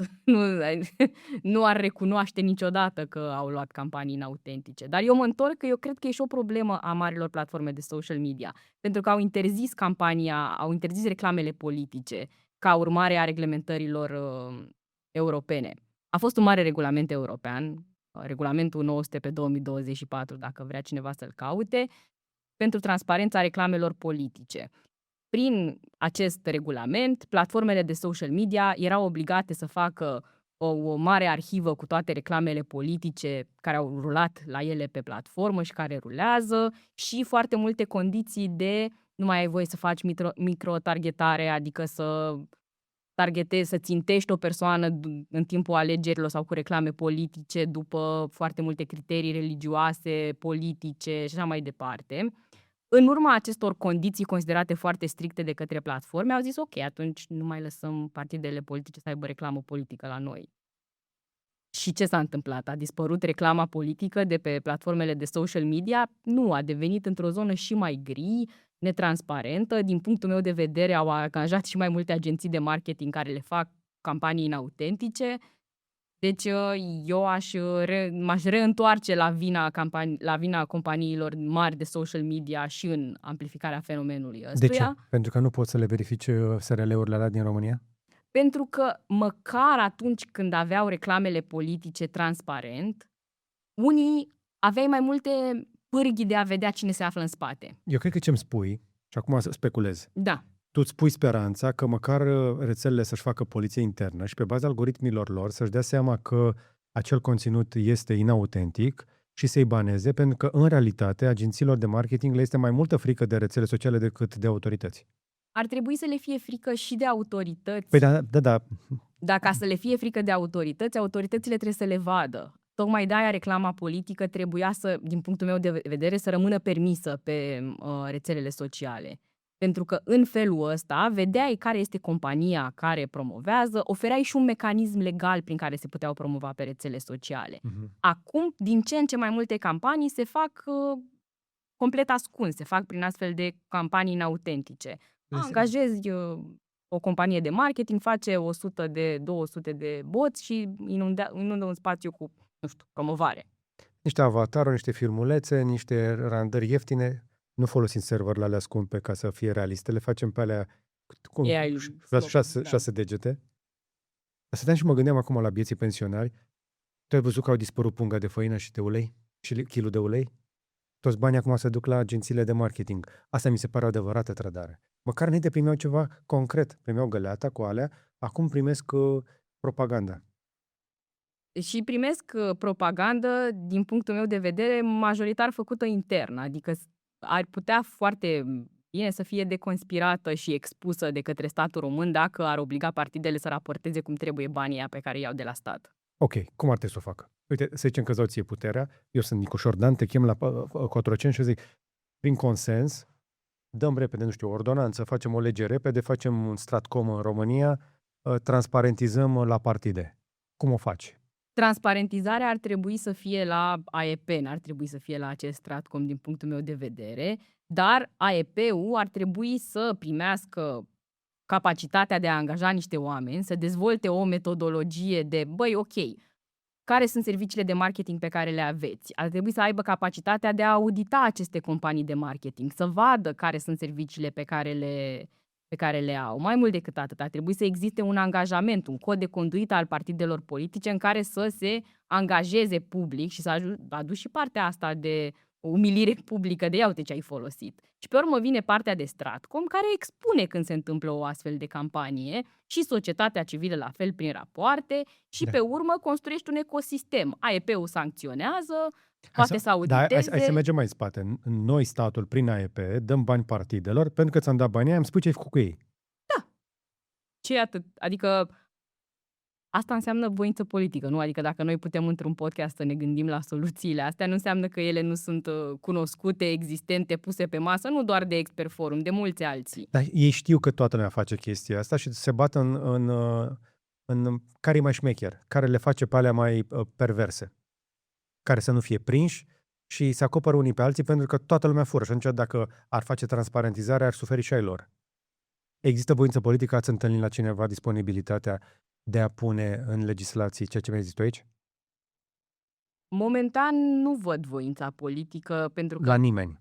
Pentru că sunt și multe alte crize, sunt de acord cu asta, dar pe de altă parte nici nu știu de unde o să vină voința asta. Bă, da, stai puțin, că nu avem 300 de parlamentari să fie toți ocupați. Am putea găsi unul care să ia o inițiativă parlamentară, fix pe ce mi-ai zis tu acum, un one issue man sau woman. Votată de ce majoritate? One issue woman. Nu știu, măcar să auzim public inițiativa asta. Da. Și pe de altă parte o să ai inițiative complet aberante despre cum România ar trebui să amendeze, pe care am avut-o din partea parlamentarilor, cum ar trebui să amendeze România platformele de social media dacă nu răspund în 15 minute la raportări. De ce există și asta? există niște inițiative care parcă nu înțeleg realitatea din 2026, în care platformele de social media negociază la nivel european. Nu ai puterea, drept o singură țară, să pui presiune pe dita compania de social Bineînțeles. media. Nu poți să pui mufă USB-C tu Dar singur pe la ai tăi iPhone. poți, adică pe tarlaua ta poți să pui biciu. Deci e ușor să luăm la mișto Bruxelles-ul, dar încă o dată, fără Bruxelles nu avem proprietatea datelor noastre și nu aveam USB-C la iPhone. Și mai nou o să-i oblige pe ăștia de la Apple să n-ai doar AirPlay, să ai și Chromecast. O să poți să dai și cast în alte device-uri. Și cu siguranță sunt greșeli, adică nu cred că reglementarea digitală sau regulamentul Digital Services Act e perfect sau tot ceea ce face Bruxelles, în niciun caz. Dar cred că am putea să fim un exemplu negativ noi ca Uniunea Europeană dacă nu am fi avut o astfel de putere politică. Adică noi în România niciodată n-am fi reușit, din punctul meu de vedere, să facem TikTok să publice, cum au publicat după alegeri. Da, am găsit 27.000 de conturi care îl promovau pe ăsta, fără Bruxelles. Așa că puterea unei singure țări în fața unei corporații nu cred că mai este un model realist de mult timp. Fără Uniunea Europeană nu veneau la București la discuție pe Digital Services Act toate rețelele sociale pentru niște alegeri din România. Și pe lângă asta, accesul la date, care poate suna așa tocilăresc, dar faptul că eu, Mădălina Voinea din România, am dreptul și am aplicat la Meta, la instrumentul lor, se numește Meta Content Library. Ai și inclusiv acces la API și la dashboard-ul lor în care poți să tragi date publice. Asta este în mare parte datorită Digital Services Act. Că altfel Pentru nu că dădeau. accesul la date este stipulat exact. Eu cred că tu ai mai mult acces la datele mele decât mine, dacă îmi pun mintea, pentru că eu dacă pun ceva pe Facebook, la un moment dat dispare. Nu la profilul tău personal, doar dacă ai profil de persoană publică. Am și de la. Îmi găsești pe page acolo frumos. Am avut noi niște jurnaliști care la un moment dat mi-au confundat profilul cu page-ul și au zis că am pierdut followers. Asta e altă discuție.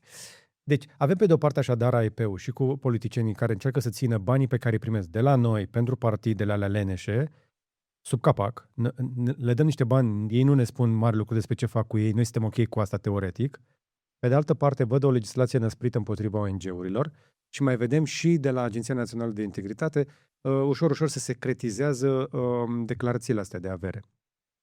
Și din combinația dintre toate astea, vedem cum dintr-o dată se mută, se face și mai opac. Deci dacă până acum ne uitam pentru un geam murdar, acum o să ne uităm pentru un geam mat. Și nu o să mai vedem mai nimic, o să vedem doar niște umbre, dacă le mai vedem și pe alea, în sistem. Și deja sunt organizații internaționale care ne avertizează că devenim Ungaria în etapa Orban. Greșesc? Din punctul meu de vedere, nu greșești, tocmai pentru că este un risc foarte mare ca din opacitatea asta, că e incompetență, că e complicitate, cum îi ziceam, să nu știm de fapt cine sunt oamenii care ne conduc. Este o foarte mare dezamăgire să vezi că nu avem încă niște Ești blând un rapoarte. pic. Eu când te aud pe tine, tu ești destul de directă. Nu e doar lene. Că dacă se schimbă legislația dintr-o legislație transparentă într-una mai opacă, este cu premeditare. Din partea PSD, cel puțin pe partea asta de ONG-uri și de așa numita transparentizare când totul e deja la ANAF, clar este rea intenție. Dar pe alte inițiative, inclusiv pe asta de combatere a dezinformării, din punctul meu de vedere, e și multă incompetență și lipsă de asumare, că nu există o voință politică care să tragă și să unească, zică, asta trebuie să facem. Avem nevoie să creăm o instituție separată, trebuie să avem o strategie națională, finanțăm asta pentru educație, finanțăm asta pentru partea de comunicare în ministere, astea sunt direcțiile. Ideile există, nu sunt ale noastre, sunt de peste tot din Uniunea Europeană, deci cred că este și foarte multă inerție instituțională, incompetență și multă complicitate. Deci cred că e un cumul. Păi da, dar și în toată ecuația asta nu lipsesc ei, lipsim noi. Noi cetățenii, noi... Da. Adică te avem pe tine și de multe ori când te aud vorbind, mi se pare că, mă ierți, acum o să folosesc o metaforă un pic forțată, dar tu ești o proteză pentru lipsa noastră de acțiune democratică. Da, cred că e un cuvânt foarte mare. Eu nu cred că un ONG sau raportul unui ONG poate să substituie ceea ce ar trebui să fie deja un efort instituțional. Eu mă așteptam ca rapoartele voastre să genereze reacții în societate. Cred că ele generează reacție limitată, așa cum este și activitatea instituțiilor limitată. Adică Am întâlnit și oameni buni în instituțiile din România, mulți care sunt competenți și în MAE, și în MAI, și în ANCOM, și în DNSC. Problema e că niciodată ele nu sunt coalizate într-un plan, într-o strategie care să zică, bă, da, așa apărăm. Adică nu cred în teoria că toți oamenii din instituții N-a zis nu nimeni vor asta. să facă lucruri și așa mai departe. Dar cât timp nu există voința politică care să le direcționeze către un plan, și ea vine, poate fie de la președinte, fie de la prim-ministru, în funcție de cum om decide Trebuie să noi. vină de la cineva votat de milioane de români, care să aibă în spate suficient de mulți oameni încât să poată să impună niște decizii care sunt contraproductive partidelor. Da, exact. Pentru că nu o să vrea niciodată un partid să se transparentizeze singur, o să vrea să-i transparentizeze pe alții. Și atunci avem nevoie, iată, de președinte sau de premier. Și premier nu avem acum, pentru că s-a dus în opoziție. Da, și poate o să avem din partea președintelui prin aceste noi inițiative o astfel de direcție, dar e foarte important ca ea să fie colaborativă și transparentă, adică au pe toată lumea la masă. Când eram eu mai tânăr, știi cum îi spunea? Frecție cu lapte doina la piciorul de lemn. Pe vremea aia așa zicea, lapte doina. Ai auzit de lapte doina? Am auzit de laptele doina, da, era Laptele foarte... doina la picior de lemn era. Asta face președintele în momentul ăsta pe transparentizare, pe rapoartele serviciilor, pe alegeri, toate chestiile astea. Ai văzut ceva concret? Cu asta defilăm, adică în acest Cu ăsta, moment, cu acesta. cu aceste inițiative defilăm, cu aceste capacități defilăm ca societate în acest moment. Nu, eu nu sunt mulțumit. Nici eu nu sunt mulțumită de inițiative, dar cred că există suficienți oameni buni încât să le implementăm, dacă o să dorească administrația, președintele să le facă. Ar trebui să-l întrebăm. Păi asta zic, că eu în loc să așteptăm să se trezească într-o dimineață să zică hai să mă uit în calendar, să văd dacă intră azi. Nici azi. Am o criză politică, o să anunț oamenii să mai aibă un pic de răbdare, trebuie să rezolvăm asta, mai stați un pic și mai trecem cu o lună și încă 6 și uite așa vin următoarele alegeri și următoarele alegeri ce o să auzim și ce o să iasă. Deci nu vezi o alternativă prin care noi, societatea civilă, să cerem chestia asta într-un mod un pic mai închegat? De cerut, într-un mod închegat, ca societate civilă, eu cred că o cerem. Adică eu cred că sunt suficiente voci în societatea românească care au cerut că e nevoie fie de un astfel de stratcom, că e nevoie de rapoartele de anulare ale alegerilor. Adică cerințele mi se pare că sunt clare. Acum trebuie să vedem și răspunsul din partea, cel puțin, a președintelui care și-a asumat acest raport și viitoare lucruri. Pe de altă parte, nici nu vreau să fiu naivă. Oricât mi-ar plăcea să exagerez rolul tehnologiei, noi avem mari probleme de transparentizare a infrastructurii ăsteia în viața reală. Adică, ok, sunt niște conturi inautentice, ele sunt plătite din niște surse. Dacă sunt de la partide, le putem transparentiza prin astfel de legislație. Da? Dacă sunt într-adevăr interferență străină și vorbim de o interferență străină, să zicem din partea Rusiei, că ăsta este cea mai vehiculată premisă. Atunci... Te opresc un pic aici. Tu ai văzut vreodată IP-uri sau intervenție chiar din Rusia? Nu, și niciodată n-am publicat sau n-am pretins asta. Tocmai de aceea, din punctul meu de vedere, avem de a face mult cu ceea ce se numește DIMI, adică Domestic Interference, care poate sau nu să fie alimentată din exteriorul țării. Da? Trebuie să avem campanii serioase făcute de poliție, făcute de autoritățile electorale atunci când e cazul, de urmărirea banilor. De unde vin banii ăștia? Și asta este, din punctul meu de vedere, cea mai bună piță, da, în viața reală. De-aia avem nevoie de procesele alea verbale de la EP. De-aia avem nevoie de declarațiile de avere. Că sunt români în țara asta care au donat 5 milioane la partide. Pe persoană fizică. Având venituri modeste. Exact. De unde au putut oamenii ăștia să facă rost de acești bani? Ce fac autoritățile noastre care ar trebui să investigheze persoanele care și-au permis cu un venit de 3.000 de lei, 5.000 de lei pe lună să dea 5 milioane la partide? Asta însă de vorbă cu niște instalatori. Da. De panouri și de baterii. Știi că există o astfel de categorie, o să spun chestia asta, cred că o zic în premieră, că n-a apărut prin presă, pentru că abia am aflat-o și eu, dar am văzut poze. Deci există o măsură de finanțare pe niște fonduri europene pentru persoane vulnerabile. Să le tragem curent, să le punem pe fotovoltaice și câte o baterie să nu le mai pice curentul. Există o estimare pe care eu am văzut-o din interior de acolo de la instalator, că jumătate din cei care și-au pus chestiile astea și le-au pus la vile. Nu la case de oameni săraci.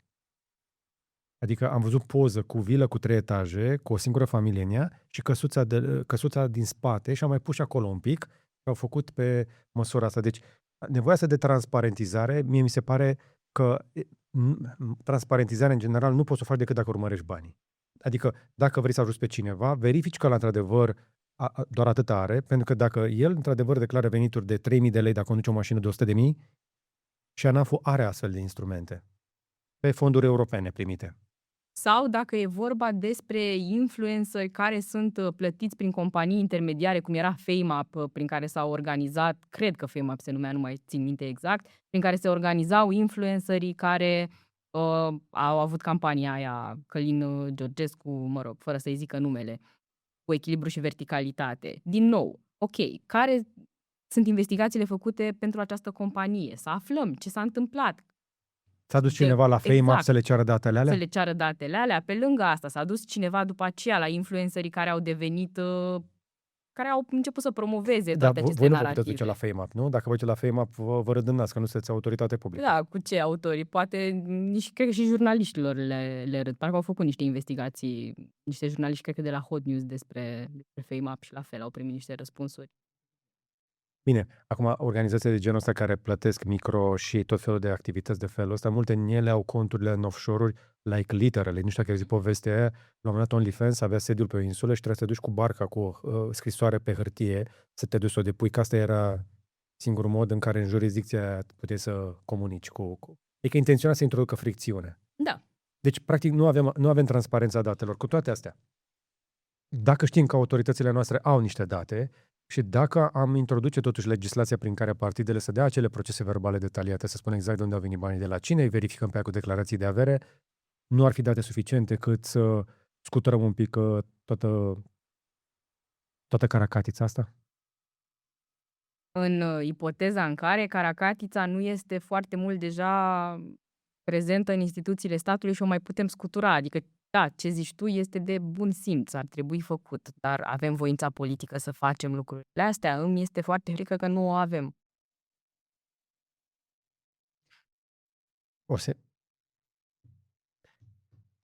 Recapitulăm. Pentru cine, dacă mai e cineva căruia îi pasă în țara asta, pașii sunt ăștia. 1. Declarații de avere, încă o dată transparente, nu cum încearcă să le secretizeze acum, procese verbale la partide, contracte transparentizate între partide și agenții de marketing, date de la ANAF pentru persoanele la care depus declarațiile de avere. Și cu datele astea putem să facem lumină.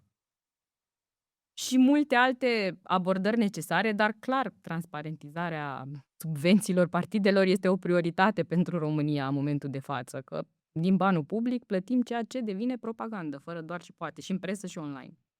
Cu datele astea după aia ne ducem la Uniune, la Bruxelles și prin DSA, prin Digital Services Act, le cerem rețelelor sociale să blocheze conturile alea inautentice. Să nu confundăm lucrurile cu datele pe care le-am strânge prin niște campanii serioase sau prin niște studii serioase despre spațiul informațional românesc pe care nu le avem momentan. Am strânge suficiente date să zicem, da, uite, poluarea informațională din România, 30% dintr-un milion de conturi sau din 2 milioane de conturi sunt artificiale și promovează X. Da. Trebuie șterse. Da. Sau trebuie eliminate în X timp.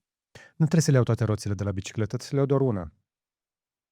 Da, și cred că aici ne e frică și cumva am intrat într-o zonă gri, ne e frică să zicem că Cenzură. voții nu au libertate de exprimare, oamenii reali au. Niciodată n-am făcut o monitorizare, să zic, ar trebui date jos opiniile cu care nu sunt de acord ale lui George Simion sau unui orice alt influencer sau politician. Nu, structura de amplificare artificială a acestui politician sau a acestui influencer, ea trebuie dată jos pentru că ea afectează discursul public. Da. Ea manipulează într-o anumită direcție, nu opinia în sine. Da. Și ăsta e un lucru pe care noi ar trebui să-l avem clar în societate. Toate aceste opinii, cât timp nu instigă la ură, nu vorbim de hate speech, sunt valide, dar, pe de altă parte, amplificarea artificială dăunează discursului real din societate. Pentru că trebuie să recunoaștem că nu toată lumea are același nivel de înțelegere și de gândire critică pentru a se putea proteja, mai ales persoanele de vârsta a treia, să o zicem pe șleau. Și pe partea asta ai alte tipuri de intervenții. De-aia soluția nu poate să fie doar dăm jos campaniile inautentice sau transparentizăm finanțarea. Ai o abordare holistică, inclusiv de intervenit în viața reală. Unul dintre exemple este norvegienii scot din arhive și fac materiale de promovare pentru tineri și pentru vârstnici în biblioteci. Despre adevărul istoric, care revizionismul istoric e una dintre temele exploatate inclusiv la noi în România și cu nostalgia comunistă și distorsionarea trecutului. Cum finanțezi de către stat astfel de inițiative prin care pragmatic ajungi la cetățeni, le explici într-un mod consistent prin biblioteci, le refaci atractive prin investiții de la stat. Asta e o abordare holistică pe care și noi am putea să o avem cu voința politică necesară. L-am avut aici foarte recent pe fostul director al Muzeului Național de Istorie, care mi explica fix despre istoria dacilor, istoria reală a românilor și a dacilor. Și mă gândeam câte chestii noi am aflat și o facem noi aici pe cont propriu în societatea civilă, practic măcar atât. Sunt un creator, încă niște colegi aici finanțați de oameni care se uită. Și nu e chiar atât de greu. Și mulți oameni care se uită și zic că am aflat niște chestii folositoare să mai faceți. M-aș bucura, într-adevăr, dacă și statul s-ar strădui, pentru că de ce, te-am auzit insistând de vreo 2-3 ori, trebuie să le spunem oamenilor un pic, de ce multe din campaniile astea inautentice, trolii ăștia de care vorbim, tot pedalează pe teme istorice.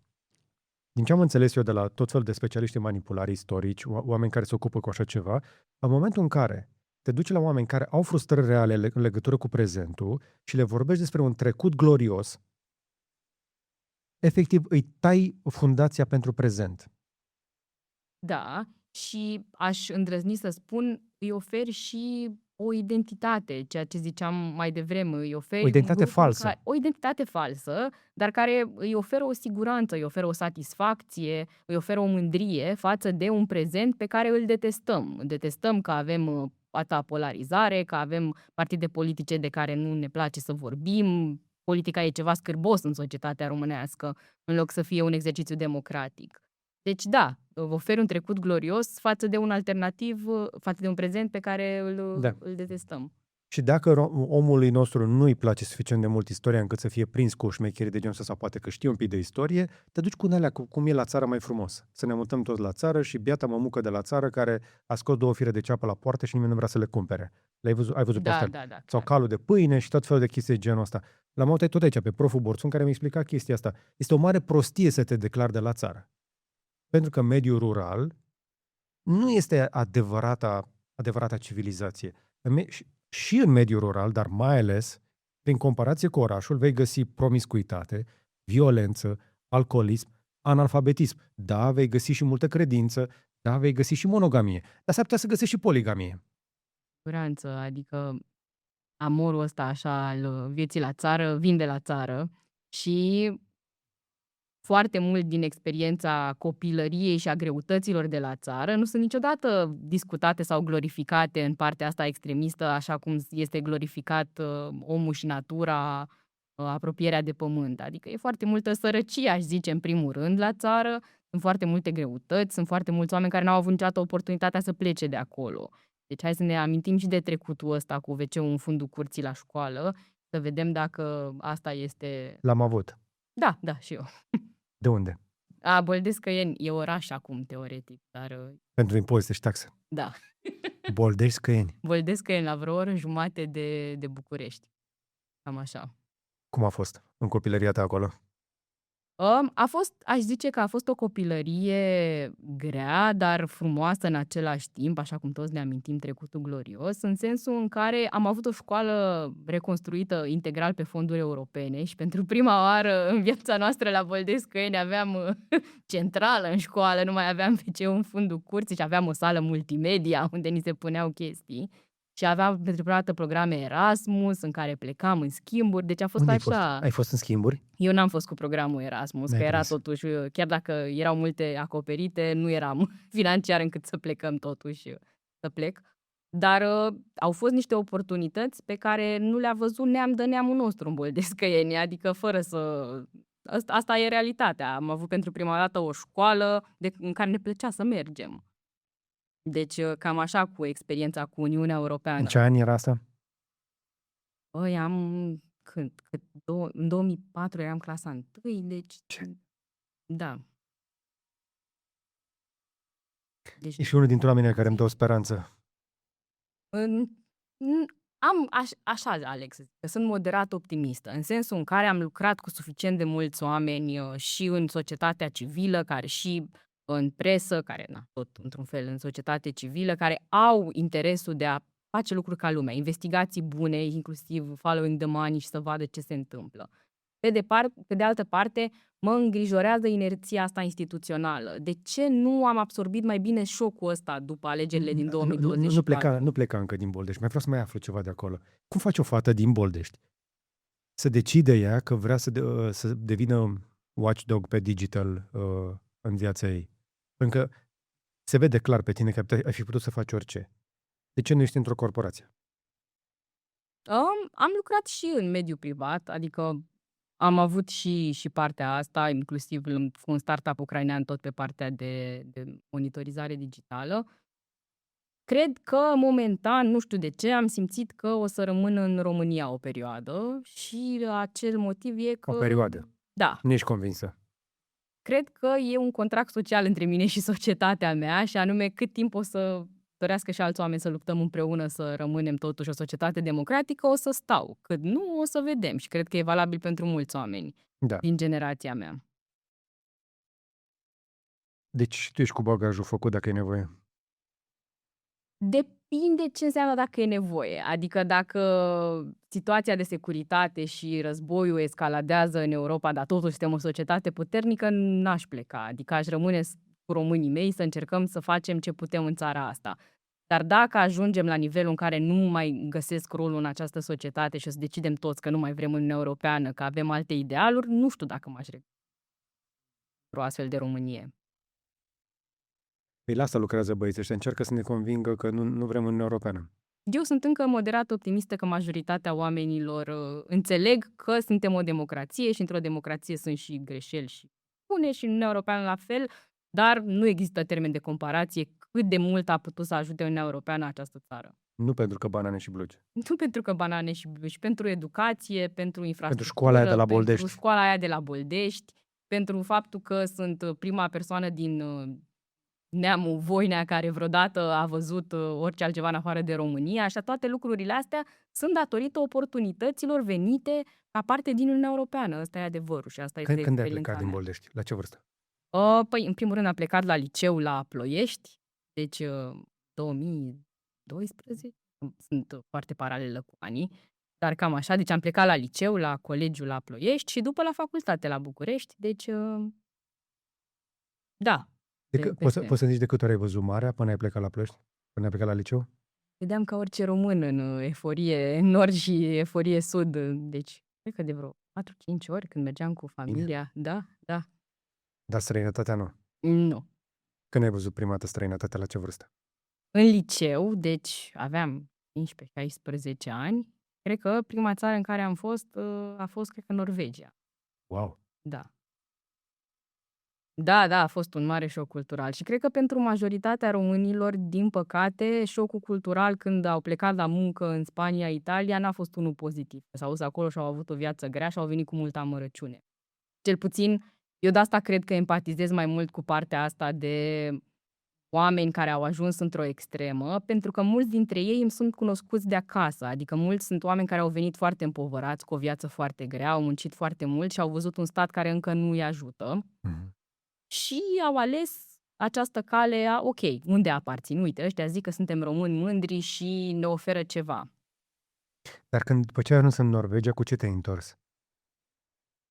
În afară de frustrarea că acasă n-am ce-mi trebuie.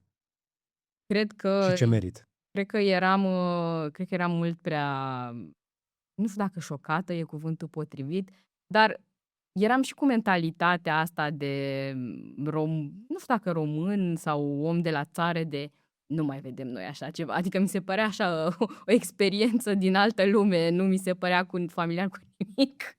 Da, omul simplu de la țară, cam așa cred că era. Acum avem și noi Uber. Da, avem de toate. Mie mi se pare incredibil cât de mult am ajuns acum să simt că Bucureștiul este comparabil cu foarte multe orașe capitale europene. Evident, nu la nivel de organizare Dar Am eu niște expați, niște străini care trăiesc prin București și care povestesc că au tot felul de experiențe în astea. Spre exemplu, am o fată, o chinezoică, da. care spune că toată lumea mi-a spus că Bucureștiul este foarte sigur pentru femei, pentru fetele din străinătate. Când am venit aici aveam 45 de kilograme. Sau grec, zice, încerc să învăț româna. Și când zic, iasi, ăștia se uită urât la mine. Cum vrei să zic iași? Se vede clar că face haz, dar se distrează foarte tare. După care următorul lui Reel zice, sunt bărbat și merg prin parc. Și nu se ia nimeni de mine, nu vrea nimeni să-mi vândă ceva, nu strigă nimeni după mine. Și zice, mi se pare foarte ciudat ce e acela. Deci, străinii care vin aici sunt mai încântați de locul ăsta și mai nou văd un val de francezi care se mută la București. Chiar? Da. Ai de rețeaua socială EU Social? You Social, nu n-am auzit. E o rețea socială care un fel de alternativă europeană încearcă ei să fie la Twitter. Ei zic că au trecut de 60.000 de utilizatori, care este făcută în România de francezi. Ok, francezi care s-au mutat în România și Da, au și decis trăiesc în să România. deschidă... Și mai sunt tot felul de străini care vin în România pentru că Bucureștiul a devenit atrăgător. Dar nu a fost așa. La începutul anilor 2000, cum spui tu, cred că am pe atunci coincidență, eu am și ani în față, dar tot prin 2004-2005 am ieșit și eu prima oară din țară. 2003 am ieșit prima dată, într-un schimb din ăsta de studenți, 2003. Și după aia, prin 2004-2005 am ieșit cu low cost-ul și senzația care m-am întors a fost, după ce am petrecut un pic de timp afară, într-adevăr, nu o să vedem noi așa ceva aici. Ce ar fi dacă aș sta și eu pe aici, pe la Berlin, că am văzut că primeau imigranți? După aia am zis, bă, totuși parcă încerc acasă și în timp mi-am dat seama de o strategie. Aș fi făcut un program guvernamental în care le-aș fi dat bani românilor să stea o săptămână în străinătate, pe banii statului. De ce? Care ar... Să vadă cum e acolo. Și după ce se întorc, să nu mai arunce pe jos, să traverseze pe unde trebuie, să semnalizeze, chestii genul ăsta. Eu, din punctul ăsta de vedere, cred că avem o masă critică de oameni din multe pături sociale care au fost expuși la viața în afara țării și se întorc și schimbă în bucățile lor foarte multe lucruri. Deci, din punctul ăsta de vedere, sunt optimistă. Cât de mult sau câți dintre oamenii ăștia ajung și să aibă funcții de conducere, să se implice în instituții, inclusiv mie personal îmi reproșez asta și avem multe discuții în cercuri, în bula noastră de prieteni, despre câți dintre oamenii ăștia ajung să fie implicați în instituțiile statului și în politică. Și asta este pentru că vrem, nu vrem, în continuare ne este scârbă de politică din cauza modului în care ea arată în prezent și nu ne place să ne implicăm. Mi se pare că este un, să zicem, nu lucru rușinos, dar că este un circ în care e foarte greu să promovezi pe bază de meritocrație.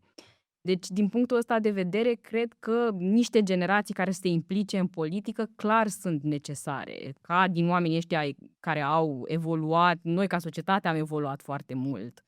Se pare că mergi în București, Iași, Oradea, Timișoara și în foarte multe locuri, vezi o evoluție extraordinară a României. Pe de altă parte, parcă am făcut-o în ciuda modului în care au evoluat instituțiile și statul din multe puncte de vedere. Deci... Și în continuare rămâne o discrepanță importantă între București și Boldăscăini. Da. Da, este o discrepanță importantă și în oportunitățile pe care oamenii le au în Boldăscăini. Nu știu câți dintre colegii mei de generală au avut, și de multe ori norocul pe care eu l-am avut prin multe astfel de inițiative, care încet m-au apropiat de ceea ce cred că au fost șansele vieții mele. Nu e noroc. Eu cred că meritai. Adică se vede că nu ești un copil obișnuit. Și foarte mult noroc. Și asta cred că în copiii de la țara al României, excepțiile sunt cei care reușesc să spargă cercul sărăciei. Și din păcate, excepțiile astea au mult noroc.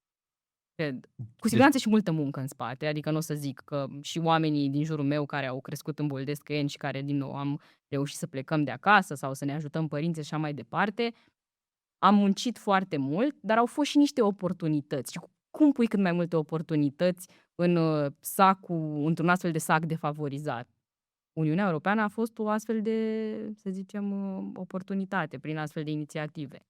Altfel, Avem un expert acum care urmărește și face rapoarte publice pe social media, pentru că Uniunea Europeană a făcut o școală la Boldeștea cu 20 ceva de ani. Da. Râzi de Da. râzi!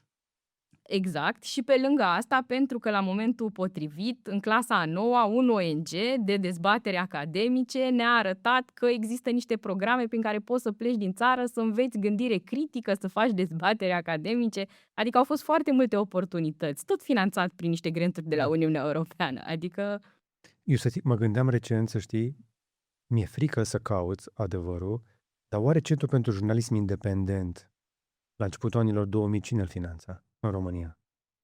nu știu. Mi-e frică dacă era Soros.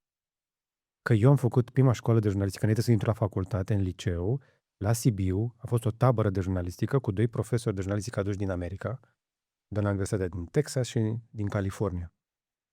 Și ei ne-au învățat principiile de bază. Practic, eu am învățat în 3 săptămâni de la americanii aia cât tot ce am făcut după aia în facultate, că pe aia m-am dus și la facultate și am învățat de la un ONG în liceu. Și ce s-a întâmplat în liceele și ce se întâmplă încă în liceele din România finanțat de tot felul de organizații de genul ăsta și de Uniunea Europeană, schimbă fibra acestei țări împotriva celor care sunt în aceste instituții și prin Parlament. Da, și ca beneficiar direct al muncii ONG-urilor din România încă de copil, aș vrea să văd mai multe inițiative luate de la ONG-uri, furate de stat de la ONG-uri și finanțate și făcute programe naționale, pentru că vedem niște intervenții care au mers, adică vedem niște intervenții de educație, de monitorizare online care au funcționat. Furațiile Cum și ai face? Ce ai face tu? Uite, eu am zis că i-aș trimite o săptămână pe copiii ăștia afară. Găsești o grămadă de locuri unde să-i bagi. Pe mine știi unde ne-au dus? Dacă spun, o să râzi. Ne-au dus să curățăm un cimitir. Cimitirul evreiesc din Berlin era devastat de o furtună care a rupt copaci. A fost o furtună istorică, de-au căzut mormintele pe acolo și efectiv ne-au dus. Organizația care ne-a dus n-avea nicio legătură cu comunitatea evreiască. Dar vrei să fac în timpul, câteva ore pe zi, mergeam și făceam curățenie prin cimitir. Găsești o chestie genul ăsta, cât să-i scoți de la ei din sat, din Boldești, de la Codlea, Vulcan, de unde am copilărit eu, sau din alte părți din țara asta, să-i scoți din mediul ăla și să vadă ce se poate. Să vadă cum ar putea să fie. Sunt foarte multe inițiative bune, printre ce am văzut și îmi place. Pe de o parte este partea asta de vorbit cu vârstnicii, mers în cămine culturale, discutat, deschis cutia Pandorei, discutat ce cu niște frumos. oameni cu care n-ai discutat niciodată. Îmi place foarte mult inițiativa, se numește Let's Talk About Youth, este a colegelor mele de la Expert Forum, în care merg în școli, în licee și inclusiv în gimnaziu, în care învață, e un proces. Întâi învață cum să caute niște surse, cum ar trebui, despre ce? Despre o problemă care îi interesează pentru ei. Asta e toată premisa programului. O problemă care e importantă pentru tine și comunitatea ta. Și de la această întrebare sunt învățați, ok, cum caut resursele, ce pot face la nivel local, pot să mă duc să cer o audiență la primărie să vorbesc despre problema mea. Ții un discurs în care îți prezinți problema, soluția la nivel local și ce poți să faci la tine în școală. Sunt niște lucruri de empowerment, de exact, niște lucruri periculoase, da? În care pui elevii dintr-o dată, nu să devină pasivi față de ceea ce li se întâmplă, îi înveți cum să caute activ soluții mici, mari în comunitatea lor. Și asta e un lucru care îți oferă speranță, nu? Adică contracarează exact ceea ce vedem acum, că oamenii n-au speranță, n-au soluții, nu văd cum să acționeze. Și să vezi copii, inclusiv de gimnaziu, eram într-un sat în Bălan, în care cred că eram în juriu, nu mai știu dacă eram, și era un elev rom care pentru prima dată, micuț, cred că era clasa a 6, a 7, pentru prima dată vorbea despre discriminarea pe care o simte de la colegii lui, de față cu colegii lui, într-un mediu extraordinar de vulnerabil și safe, în care au putut să-și împărtășească problemele astea. Care a fost reacția colegilor lui? O reacție de empatie și înțelegere, pentru că era mediu de așa natură, facilitat de profesor, după o metodologie, vezi cum poți discuta despre problemele astea. Adică intervențiile de tipul ăsta nu sunt noi, sunt implementate fie de ONG-uri, fie de către profesori cu inițiativă. Noi, de exemplu, Școala pentru Democrație, coordonată de colegele mele, are, cred că, în jur de 100 și ceva de profesori în această rețea. În mod evident, nu lucrezi cu ei tot timpul, că n-ai resursele să faci asta. Dar cu cei cu care lucrezi, lucrează de peste 10 ani, adică s-a construit o relație de încredere. Mhm. Sunt profesori care merg la clasă și experimentează și ei odată cu timpurile, că Da. acum le aduci ceva nou, o intervenție, nu știu, pilot, alea, pui într-o dată un profesor să vorbească despre TikTok-uri istorice la ora de istorie, da? E ceva complet nou. E un profesor care oricum trebuie să învețe și el ceva nou de la zero. Tipul ăsta de intervenții trebuie, din punctul meu de vedere, să fie furate de către statul Da. român într-o strategie coerentă. Nu cred, și asta e opinia mea subiectivă, că poate nicio mică inițiativă, nicio astfel de intervenție salveze per total societatea. Contribuie, fac o diferență. Da. Dar acum, în hău în care suntem, e nevoie de un stat funcțional care să preia lucrurile astea și sper să avem inițiativa să-l construim. Sau îi dăm takeover. Nu știu dacă ai văzut dezbaterea într-o comisie din Senat pe educație, cu fetița cu Ilinca Maria, care a venit în fața ministrului educației și a unor senatori să vorbească despre cum la școală. Ai văzut? Da, și ministrul... Nu știu că era neapărat pe telefon, dar Da. după aceea era sigur. N-aș mușca la toate fake news-urile, Da. că a fost un montaj. M-am uitat la înregistrarea de pe feed-ul de la Senat. Nu-l vezi pe ministru în timp ce vorbește Ilinca. După ce a terminat însă fetița, după aceea l-am văzut și pe ministru. Mă interesează însă ce a avut ea de spus. Mi s-a părut că este mai articulată decât 99% din populație din țara asta. Și ce zicea? N-am urmărit. Spunea acolo cum toată lumea pune presiune, că profesoara i-a dat să citească 27 de cărți, că sunt ținuți doar în teste și în extemporale, că nimeni nu întreabă ce-și doresc și părinții pun presiune și acasă. Li se spune să nu folosească telefoanele, nu să li se spună cum să le folosească, să nu folosim, dar nu li se spune de ce inteligența artificială. Deci, niște lucruri o ascultam și extrem, extrem de elocventă. Un nivel de claritate pe care nu credeam că este posibil la vârsta aia. Și nu știu cum facem să scoatem mai mulți oameni de genul ăsta în față și oameni ca tine care se ducă către instituții. Eu cred că, de bine de rău, există astfel de inițiative. Frica mea este că ele mor pe zi ce trece, în sensul în care, din deziluzie, din lipsă de finanțări, contrar a ceea ce e promovat de astfel de legi de transparentizare, ONG-urile din România se luptă să se supraviețuiască de ani buni, din foarte multe domenii. E adevărat că ONG-urile din România își consumă mare parte din buget doar pe propria funcționare, dar emite să mai facă și proiecte? Adică pe... Pe cheltuieli de funcționare, chirii, câteva salarii, lucruri de genul ăsta. Da, în cazul majorității, cred că ONG-urilor asta este realitatea, că bani să investești în proiecte foarte mari sunt foarte rare, adică sunt foarte competitive. Noi, când concurezi pentru un grant, concurezi la nivel european, adică nu concurezi cu ONG-uri din România, de exemplu, pentru partea de Comisia Europeană. Concurezi la nivel european, foarte greu să le câștigi, deci e o competiție mare. Majoritatea oamenilor din ONG-uri pe care îi cunosc au și alte joburi, adică nu este așa o relaxare continuă și asta fără nicio, cum să zic, plângere de milă sau ceva de genul ăsta, dar cred că există un mare pericol când ai un stat care eșuează pe multe paliere și pe de altă parte ai și ONG-uri care mor, unde o să ajungă partea de, nu știu, transparentizare, educație, pe câte filiale lucrează câte ONG-uri. S-ar putea să nu-ți placă ce o să zic, dar generația mea și generația ta trebuie să preia puterea. Întrebarea este când avem de gând să o luăm. Pentru că deocamdată boșorogii ăia corupți nu se dau la o parte de bunăvoie. Nu s-au dat niciodată oricum. Da, și aici nici eu nu știu care este soluția pentru a avea o masă critică de oameni care vor să se implice. Că în multe cercuri sociale discuția e ok și ne implicăm în ce? Într-un partid nou, ne implicăm, nu e pentru toată lumea politica, pentru mine nu cred că este. Rolul pe care simt că l-am în societate este acela de a ajuta cât pot pe partea asta de transparentizare momentan și pe partea asta de, să zicem, siguranță online. Pe de altă parte, dacă toată lumea simte așa, înțeleg cum au ajuns în situația asta. Adică, da. N-ai nicio idee? Nicio propunere?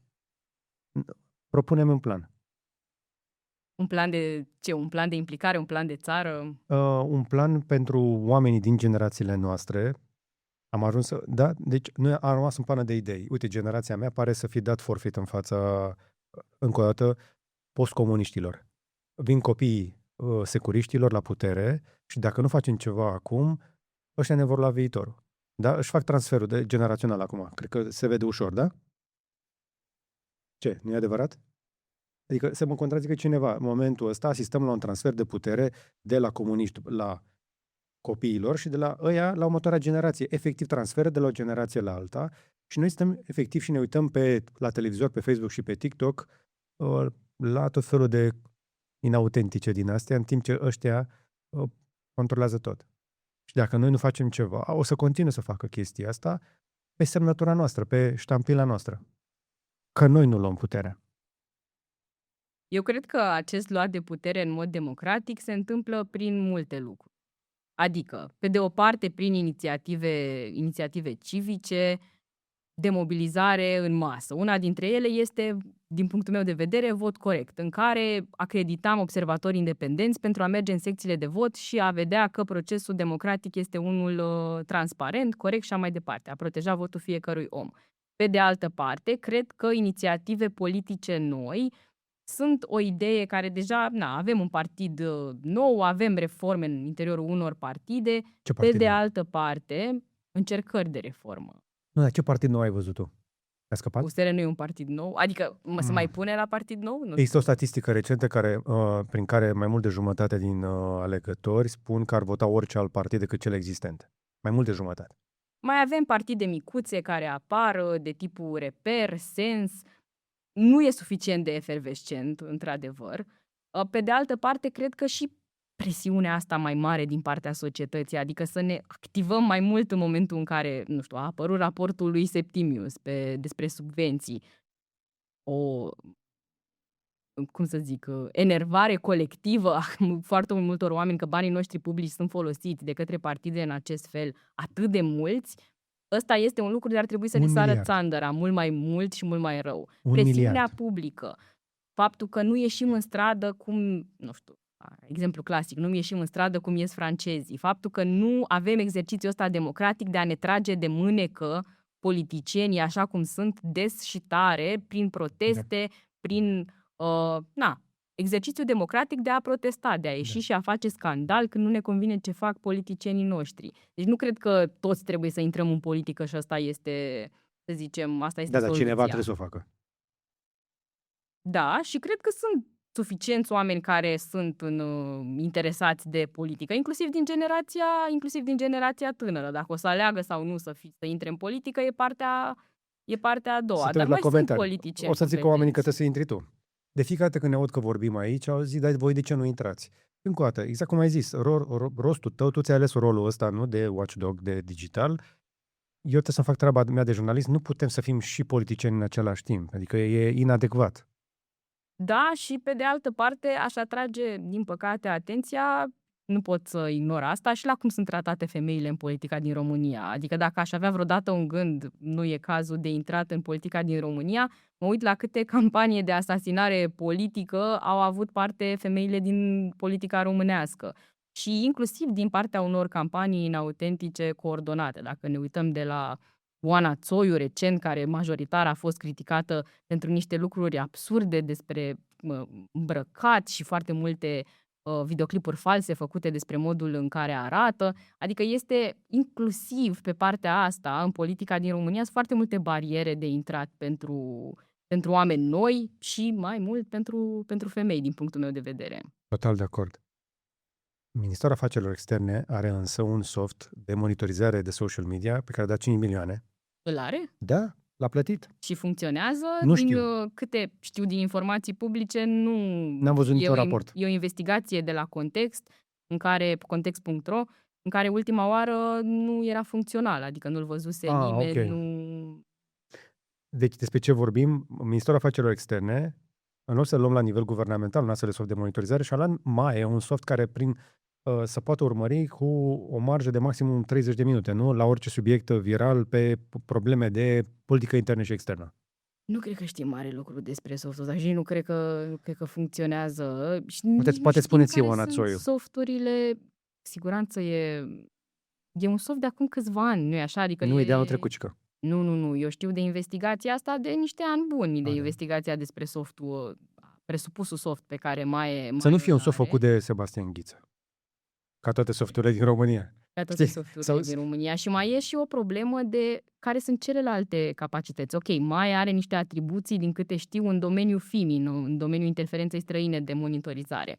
Există capacitatea asta sau vreun astfel de soft la MEAI? Există la SRI astfel de capacități? Care este ierarhia instituțională pe partea asta de monitorizat în România? Ne întoarcem cumva la Nu, problema trebuie să existe o formă de organizare prin Da. care să strângi toate datele astea de la aceste instituții care tu ai spus, să le dai o formă publică și să faci transparență, să le arăți oamenilor de ce, pentru că după aia mă întorc la argumentul tău mai de la început, care nu poți să-i condamn pe oameni că se duc după Fenta. Nu. Dacă nu au versiunea oficială. Că nu avem versiunea oficială. Și repet un lucru care cumva este tabu în România. Nu sunt lucruri secrete. Nu știu de unde avem liniștea strategică ca politică de stat în România. Când vezi strategică. Vezi că avem în Suedia, în Franța, avem rapoarte publice cu date publice, cu numele oamenilor care fac parte din aceste instituții, recrutări publice pentru astfel de funcții, detalierea metodologiei folosite.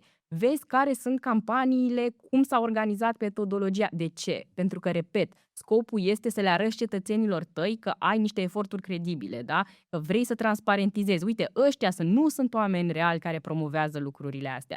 Dacă în loc de astfel de eforturi nu faci decât să alimentezi că statul monitorizează tot, există un minister al adevărului sau cine știe ce altă conspirație, atunci, din păcate, este legitim ca unii oameni să creadă asta, din neîncrederea asta sistemică pe care o avem față de statul român. Din punctul meu de vedere, cât timp nu ai un stat care își asumă că e un stat și care are atribuții, oamenii o să aibă conspirații, păreri, neîncredere. E cumva natural din punctul meu de vedere ca oamenii să n-aibă încredere și să dezvolte conspirații cât timp nu-ți faci treaba. Nu te-aș mai ține foarte mult, că deja ne-am lungit. Ca să închidem un pic toată chestia asta, după tot ce ai văzut, chiar și în ciuda unor rapoarte oficiale pe care statul nostru, oricum la serviciu noi nu avem șefi numiți, ne-a promis și chestia asta președintele, din tot ce ai văzut tu, îmi spui că tu nu vezi interferență străină. Deci până la urmă ne facem singuri. Eu, în capacitatea mea, pot să văd comportament inautentic, adică pot să văd că sunt niște campanii amplificate artificial. Da, sunt niște boți. Că boții ăștia vin din afara țării, nu avem capacitatea să detectăm asta. Ar fi nevoie de mai multe resurse, de niște investigații mai aprofundate din partea statului care să demonstreze aceste lucruri și să urmărească banii în viața reală. Dar tu ai măcar o suspiciune în direcția asta sau nu? Suspiciunea pe care o am în direcția asta este pentru că multe dintre aceste conturi par fie cumpărate în masă din altă parte, că au conținut în limba rusă în trecut, că au redistribuiri din astfel de zone, lucru pe care l-am văzut și în Republica Moldova, unde am monitorizat comportament inautentic coordonat. Mult mai rău în Republica Moldova, adică niște campanii în masă față de ceea ce am văzut în România, o țară cu cât 2, ceva milioane de locuitori, campanii masive. Dar în România, astfel de conturi reciclate cu istoric, asta este o suspiciune, e o speculație, nu e o dovadă. Nu este o dovadă a unei infrastructuri reale pe care poți să o leg de operațiune. Avem totuși bariera de limbă, e ușor de văzut, deși de înțeles că dacă conturile înainte postau în altă limbă, la fel cum eu văd în continuare pe X, care se laudă că face cu Grok chestia asta, n-au nevoie de oameni, știi că au comunicat oficial, public chestia asta, că Grok, eu am plâns public că nu știam că există în România peste 760.000 de utilizatori, eu atât aveam followeri. Pentru că, efectiv, la ferma de conturi, îmi dădeau că am cont foarte vechi. După ce m-am plâns public de chestia asta, mi-a răspuns Grok că sunt autentice, după care în următoarea lună mi-au dispărut 70.000. Uite așa. Și mă gândeam să mai fac încă 9 postări ca să ajung la numărul total de utilizatori din România, că dacă mai scad de încă vreo 8 ori, pentru că, în realitate, foarte mulți dintre românii care văd că au follower pe internet nu știu că sunt urmăriți de astfel de conturi de care tu vorbești. și nu am nevoie de conturi alea false. Mai mult există această teorie, de exemplu, printre prieteni de-ai mei creatori care îmi spun, zice, trebuie să fac cumva să scap de ăștia pentru că îmi distrug mie algoritmul, îmi distrug vizibilitatea. Și suspectez că am ajuns în situația în care avem clipuri. Eu am un canalul ăsta de YouTube, spre exemplu, are 1,1 milioane. Dom'le, zice, wow, ce canal mare. Am clipuri care nu sar de 6-7 mii de vizualizări. De ce? Asta poate să fie și organic, pentru că nu înțelegem cum e recomandat un videoclip față de propria audiență, poate să însemne și că e conținutul neperformant și așa mai departe, dar mult, din păcate, ceea ce observăm este trafic inautentic, adică e făcut de astfel de conturi, Da. care după sunt activate, folosite către a mima traficul înspre alte campanii.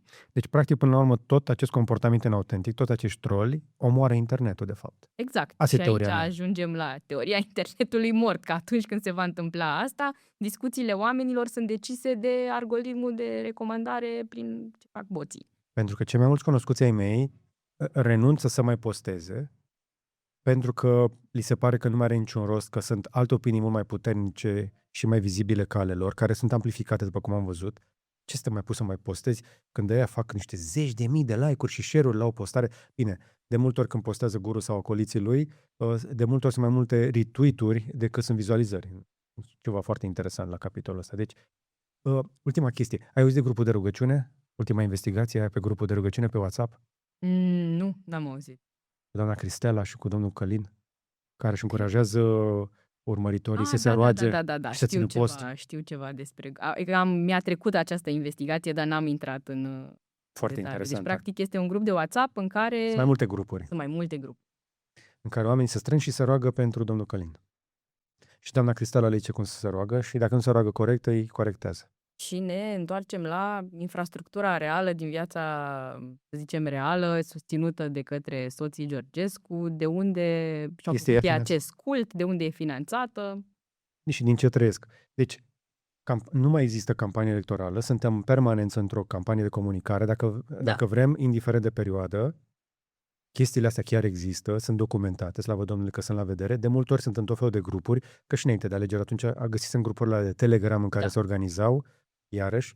Se pare că și aici, în grupurile astea, s-ar fi cheltuit vreo 200.000 de euro, dar nu pot să dovedesc chestia asta. Din nou, ar trebui să fie o investigație mai aprofundată care să găsească resursele, pentru că în continuare oamenii ăștia nu declară cheltuieli de politice. Exact. Pur și simplu sunt mai sus decât sistemul legal, nu?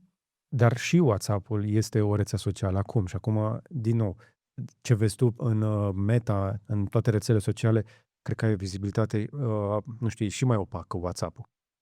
Dar nu monitorizăm rețelele de mesagerie, Pe asta zic, că n-aveți cum. WhatsApp, Signal, Telegram poate fi monitorizat că sunt grupuri publice. Dacă sunt grupuri publice pot fi monitorizate, dar WhatsApp și Signal nu. Asta doar instituțiile statului, presupun, cu mandat ar putea să afle care sunt tranzacțiile sau ce s-a întâmplat în astfel de loc. Cu atât mai important, ai nevoie de un stat funcțional și asumat. Bine. La sfârșit, nu zicem o rugăciune. Mi-a mai zis mie aici proful Borțun să ne rugăm pentru România, asta ne-a mai rămas.